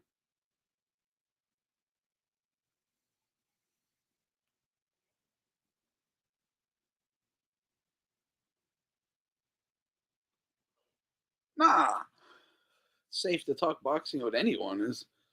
I mean, you mean in like the workplace or something? You mean in like the workplace? Just keep it a buck. Just keep it like a buck. Don't beat around the bush. Just tell them exactly what it is. Like whatever, you know. You like boxing? I don't see a problem. Unless you say some wild shit.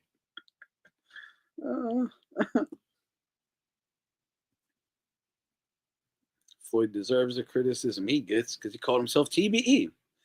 Blatantly ducked Margot, Spatty, Winky. I mean, even Shane Mosley at 3-5. A whole bunch.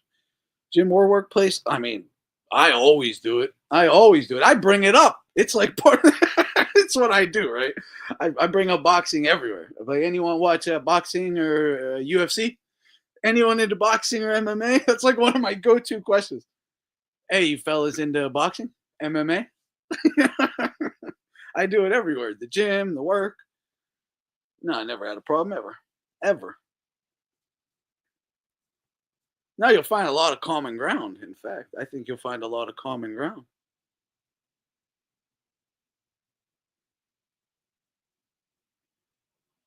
No. He shouldn't have given a rematch to Mikael. Well, I mean, a rematch if it's fair and square, right? But not a rematch where you're going to get headbutted and have your eye destroyed for the rest of your life over and over and just keep getting headbutted and headbutted and headbutted. And Jack Reese does nothing about it and just lets you get hit and held and headbutted, hit and held and headbutted, hit and held. Like, come on, man. That was one of the most disgusting. Again, that's just Ward's legacy. He has a history of the most dirty fights you've seen in the modern era. It's disgusting. Like, no one does that. No one else does that. There might be a guy who sneaks a thing here and there, but Ward's whole thing was fucking 80% cheating. Like, it really was. He was the dirtiest fighter in boxing, bar none. Bar none. Can someone name a dirtier fighter? Can someone name a dirtier fighter? Is that a bullshit narrative that I concocted? Or is there can you name a dirtier fighter? In the ring, dirty. And I mean, out of the ring with the other stuff, the juicy juices. Yeah, that he's all the way going there too. But was there a dirtier fighter? Or am I maybe wrong? Because maybe there was a dirtier fighter. I mean, at times we had some bad ones, right? There was a Salido, but was he caught? These guys had maybe a fight or two where they got really dirty, right? But Ward was dirty every fucking fight. It's how he won.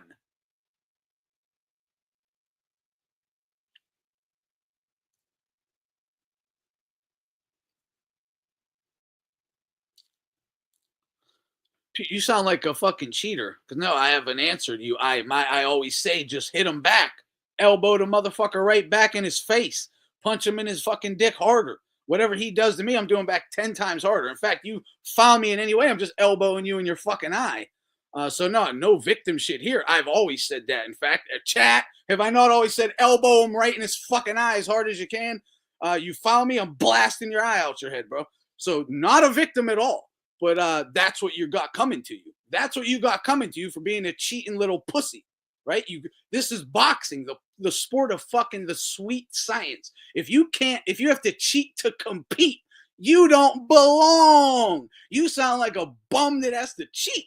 How about that?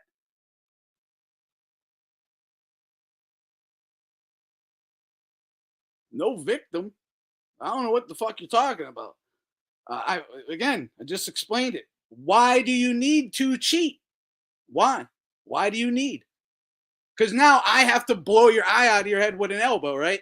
You keep low blowing me, so I have to boom and just teach you a lesson, right? Why do we have to do that? Why do we have to do that? This is the sweet science, a sport of respect, of men, of rules of sport, right? You want to throw elbows and punch and do kicks, weird shit, choke people? Go to fucking MMA. It's a wide open sport. If you have to cheat to compete, you don't fucking belong, obviously. Because now it's going to force the other guy it's just going to become a fucking low blow elbow fest. Why? That's the UFC. Go over there and wrestle around and elbow each other. This is boxing. If you can't box, well, okay, yeah, then MMA. That's fine. For martial arts, street fighting, yeah, we're talking boxing right now, though. I hear you.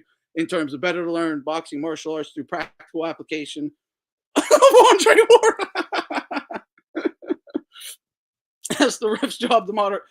Well, what if the ref is corrupt? What if the ref is from your neighborhood and he's siding with you? And then look, it is the ref's job to moderate, but you're acting like there isn't favoritism showed. Okay? Because let me explain to you what happens. Let's say Andre Ward fouls Mikhail Kessler, whoever. And the ref won't do anything. The ref allowed it over and over and over. Now, if Mikhail Kessler fouls him back, the ref is going to punish him, and does and did and has. We see it almost every fucking card where there's some fucking Amero bum fighting. The ref will punish the fucking guy who's retaliating because the ref won't do his job. Because the ref isn't doing his job, fighter B has to retaliate and he gets punished, but the Amero bum gets to keep cheating over and over and over. So, it sounds good what you're saying, but you're talking about practical martial arts. How about live in reality and be practical and talk to me like it's reality, not like it's a black and white rule book? Because we are humans, right? We are humans. So talk to me about practicality and reality.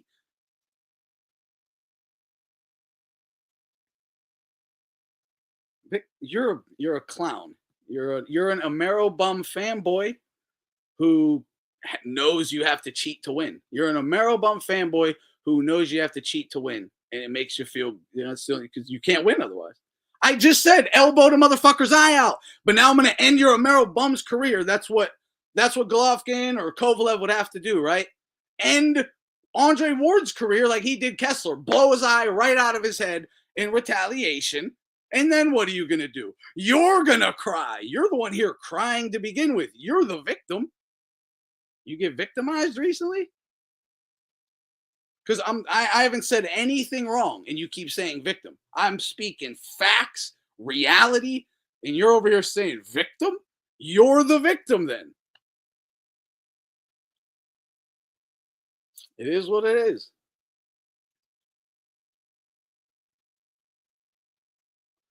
Oh, he's definitely a victimhood mentality motherfucker, no doubt about it. Or he's a troll fucking around. But here's Steve Kim. It was Bivol. It was Bivol. Because everything I said is facts. So, he just doesn't like the truth. It's probably Ward's corner man, right? It's probably Andre Ward on his fight. It's probably Andre Ward on his burner account. He don't like the truth. The truth hurt his feelings. And now, look, the truth is hurting your feelings, and now you're lashing out at me. Why do you have to call me a name? Because you got triggered by facts. You got triggered by facts, and now you're calling me names. So you are a victim. That's weakness. You can't do that. You got triggered and started calling me names. You can't do that. I haven't said anything wrong. Everything I said was facts. It's pure reality. No one's going to deny it. You haven't even denied anything. You just keep changing the goalposts and then calling me a name. You just keep moving goalposts and calling me a name. You can't debate. I already out-debated you. You got fucking goofed.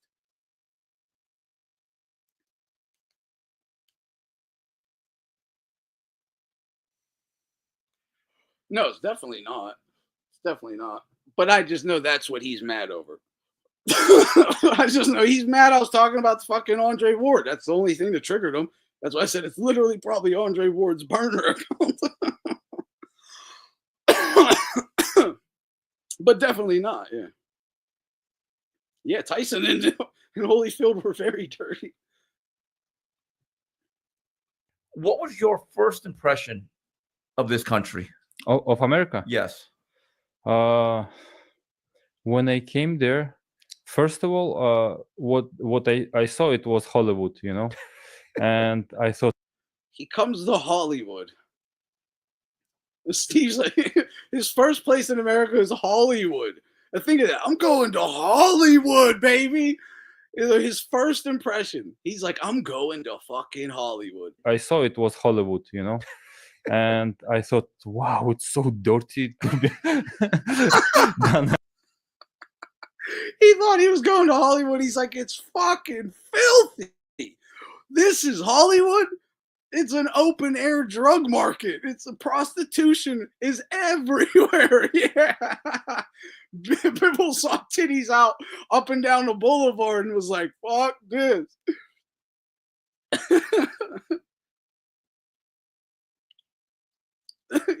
It's so dirty. What I saw, it was Hollywood, you know. And I thought, wow, it's so dirty to be than I expected. Well, Vine and Santa Monica, you're right. They could clean it up a little. Don't take him to downtown LA, huh? No, Hollywood's probably the worst. Yeah, right or wrong, Triple G was the most avoided middleweight in boxing history. Yeah, I said yeah. Told you what I said. I don't even know what they would have said. Did you guys see this shit? Here in the US as well, as being raising anti-India voice, calling up as Trump, there's an Indian delegation is here talking to Trump. And Trump goes, I can't understand a word you're saying. as being raising anti-India voice, calling about separation, terrorism activities in India. Do you think that should continue here in the US as well? You're going to have to go louder. Mr. President, people in India would be welcoming your decision to extradite Habur Rana to. I can't understand a word he's saying.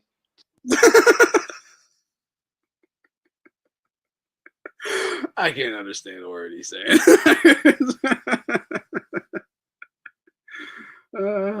Yeah, hilarious soundbite for sure.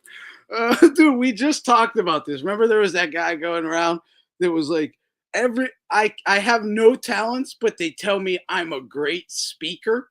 And the guy spoke just like that. You couldn't understand a fucking word the guy said, but no one wanted to tell him, dude, no one can understand you. So he was literally on national TV being like, everyone tells me I'm such a great speaker. But he was like, everyone tells me I'm such a great speaker. You couldn't understand shit. Like, no disrespect, but that's how it sounded. It was like, bro, you can't be doing this to us. You can't do this to us. Look, you know the way DC talks to the Russians, or the way DC from the UFC, right?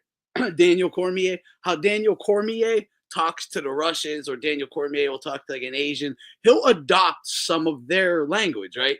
Like the left leg undefeated, undisputed, right? And he'll make the motions like he's one of them, and they appreciate that. Look, if they didn't want him to do that, or it was like racist or some weird thing or cultural, whatever, they would tell him to stop. They appreciate him doing that because it helps them understand him better. They can communicate more clearly, easier, less words, just they can communicate better when you help adopt the language of the person you're around. It's not hard to just, speak try to speak a bit. You can't just start speaking English, but with the cadence of Indian. You can't fucking speak English, but still have the cadence from India. If you're going to speak English, you got to adapt like the cadence of the English, American English, specifically if you're in America. That, and as you should, right? Ain't that like right? And like, because when I talk, I've had Indians in my family. I have Asians in my family. When they are off the boat, that's how you talk to them. You have to, because they want you to talk that way. If I stop in front of people, like, because I'll think I don't want to embarrass them or something, and so I'll talk normal, they like get mad. They're like, you got to talk to me like you're fucking one of me. Talk to me like you're Chinese speaking English. That's for real. That's a real thing. So it's just common sense, man. Yeah, I can't understand a fucking word you're saying, dude. I can't understand a fucking word you're saying. It's fucking crazy. You can't do that. You can't do that to me. You can't do that to anyone. It's ridiculous. Or you're going to get this. I don't understand a fucking word you're saying, dude. Please slow down. Please enunciate your fucking words. Speak a little clearer, slower. Enunciate. Get a proper cadence going. Drop that foreign ass cadence.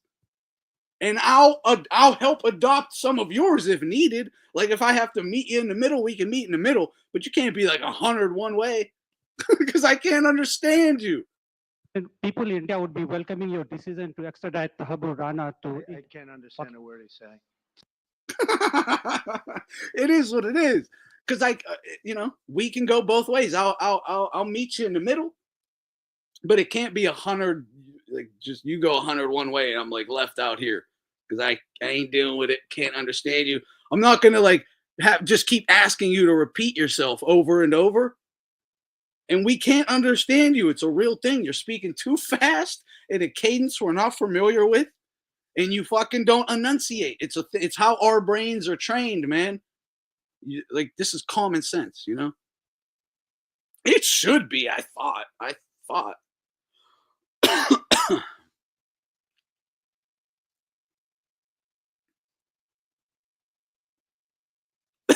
What's a quick way to get canceled? I don't know.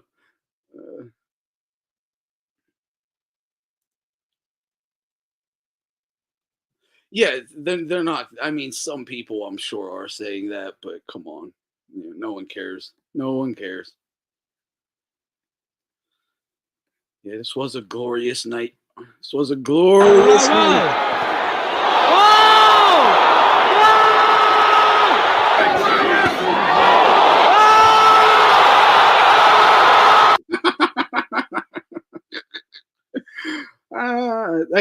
That clip is great.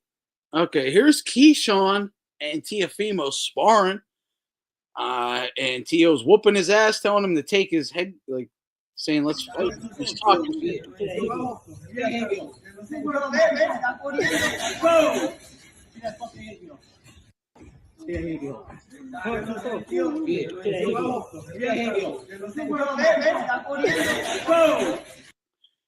Keyshawn's running, saying, you got headgear on, I think. It's a little clip. So they got some history. Now you understand where some of this comes from too, right? They got some history. They should fight. If Keyshawn wins, though, he's staying at 35. He's not going to move up yet. He ain't going to move up yet. There's more footage. Who is winning in the footage at least? Oh yeah, talking in a Chinese accent would get you can't exactly. So yeah, but the fucked up thing is they actually prefer it.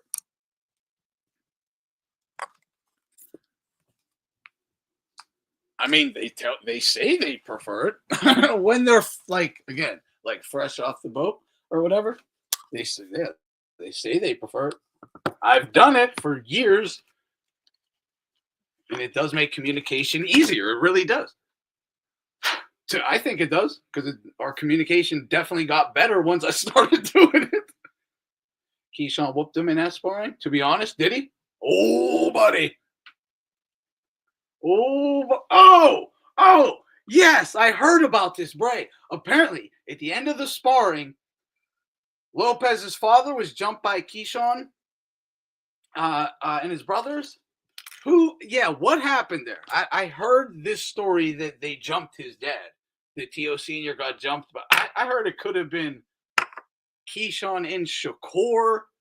I heard it was Keyshawn and friends. I don't know. I don't know the actual story. But I'm like, is that even real? But I did hear that.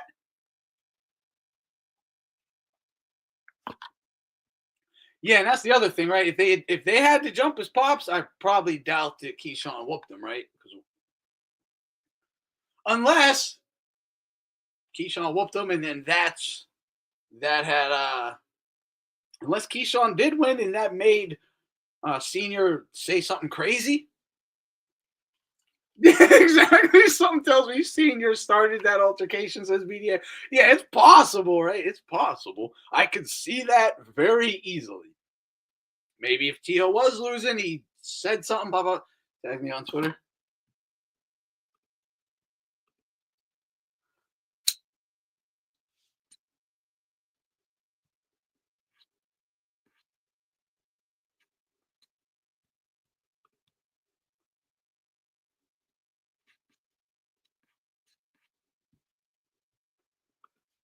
You sure about that? You sure about that? You sure about that?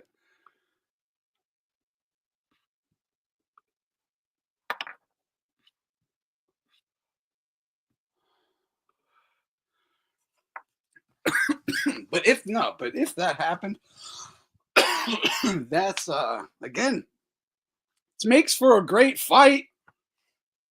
I'm just saying, we're in a fight game over here, right? That makes for a hell of a story leading into a fight.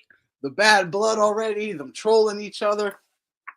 I don't think the fight is going to happen this year. But if T.O. keeps winning, if Keyshawn keeps winning, that's probably going to happen, right? I hope. But T.O. also wants Hitchens. He was calling out Hitchens too. So maybe that fight, I don't know. We'll have to see what's going on with Turkey and T.O. But we're probably going to get us some good fights. Again, they were talking about doing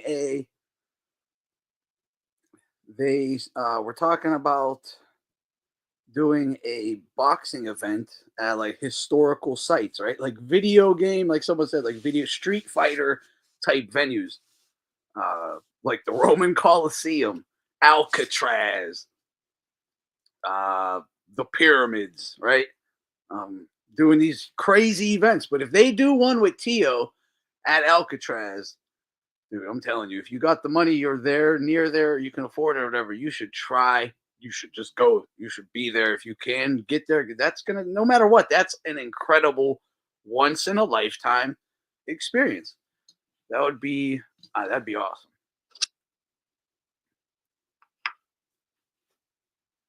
What is the hat? I honestly can't even see it.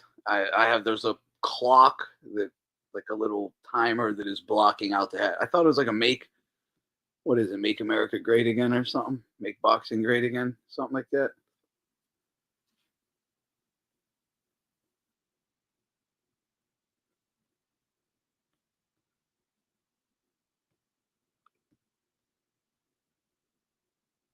T.O.'s Clint Eastwood escaped from Alcatraz. Yeah, there you go.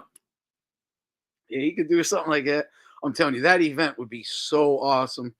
I see no way I'll ever be able to go there, but that would be awesome.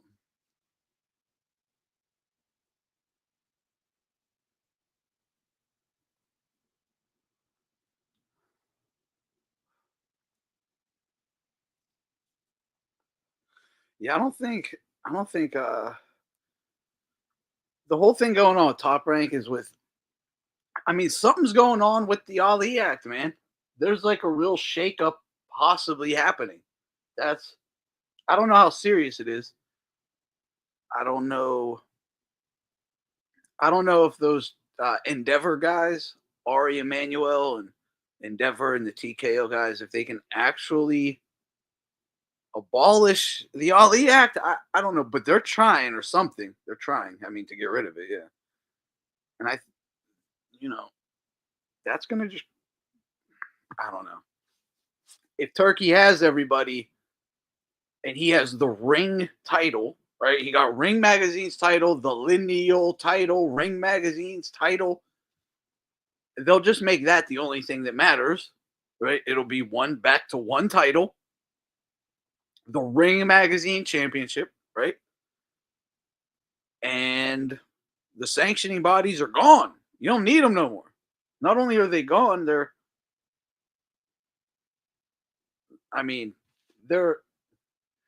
not that you wouldn't need them. You could have ranking systems or whatever, but you don't have to have them by law. They're not mandated by law. The sanctioning bodies and the separation of the ranking systems and the titles is mandated by law. A promoter can't control the rankings and the titles. That's the Ali Act. Plus, the open financials. It also allows fighters to have a full accounting of the event and the money taken in and spent out and all that, so they get exactly what they're owed. That's because of the Ali Act. So if you take that away, that just creates a whole new conundrum, right?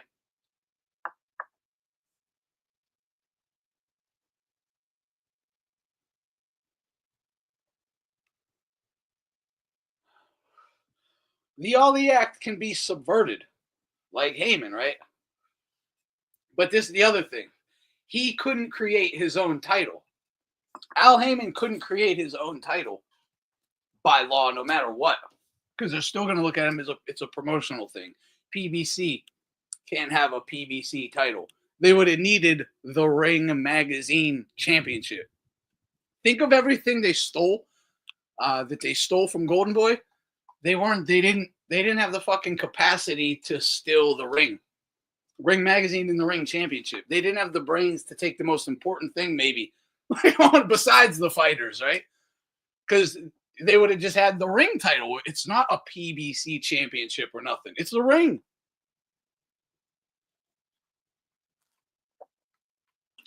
So that is possible. That's the direction that it's going. But that doesn't mean you couldn't have like little regional. Again, I used to always say we should go back to regional championships. Regional guys, like the toughest guy.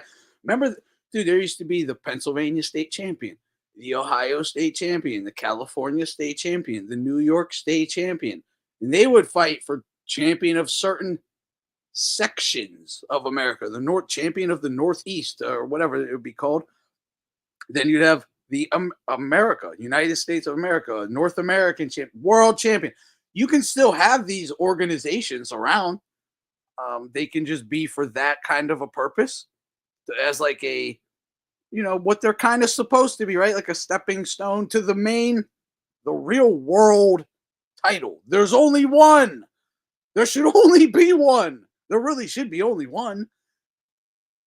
You're the fucking world champ. Like, so there can't be 4 world champs. I'm sorry for the there can't be 4 world champions in one fucking division, let alone every division. It's nuts. And there's no need to have 5 titles if you're undisputed. To be undisputed, I have to hold 5 titles. Why? I'm the man. I only need one. So I wouldn't mind seeing them as regional things, though. I always thought it should have stayed that way. That's how you develop. That is how you develop real talent, because local guys will be competing. A bunch of local guys will compete. There will be prize money and purses and shit. It's still professional, and you can have like the Pittsburgh champion, the Sacramento.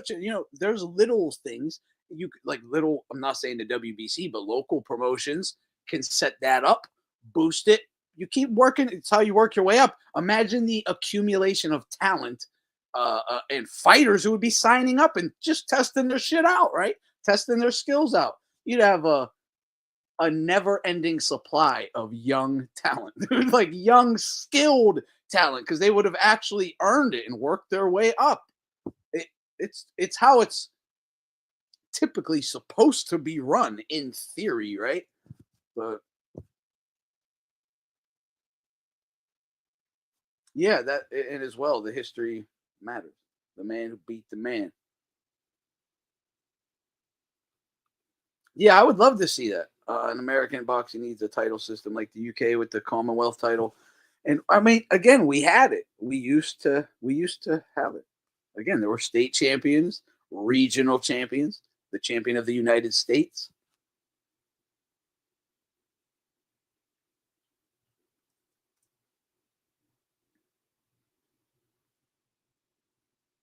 Yeah, there could be 2. There really could be.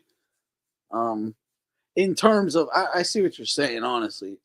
It would just be like, like the MLB or something. There's 2 different organizations. They're all doing this. They're doing the same thing or whatever. And the guy who they think, or college football or whatever, right? The number 1 and number 2 projected. Boom. I don't know if you would need even 2 titles for that, though, still, but I hear what you're saying. 2. There could be individual ranking systems. There should be other independent ranking systems to keep everything honest, right?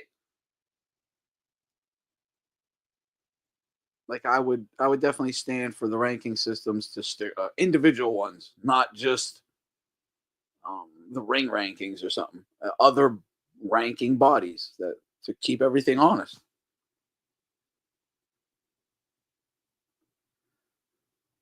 But yeah, we'll have to wait and see. It's what now, 5:30. The card will be starting in 2.5 hours my time. I have to hop off for a while, get ready for that. And I might, I'll if I can, I'll do a watch along for that card. We'll have to see what happens here, what I'm doing, but I'm definitely watching them. So, yeah. If I don't, I'll be heading over to BDA afterwards. Hopefully, he's doing a stream after the fight. Apart from that, salute everybody and look forward to these fights. So everyone, salute. Have a good one. God bless you guys. Peace.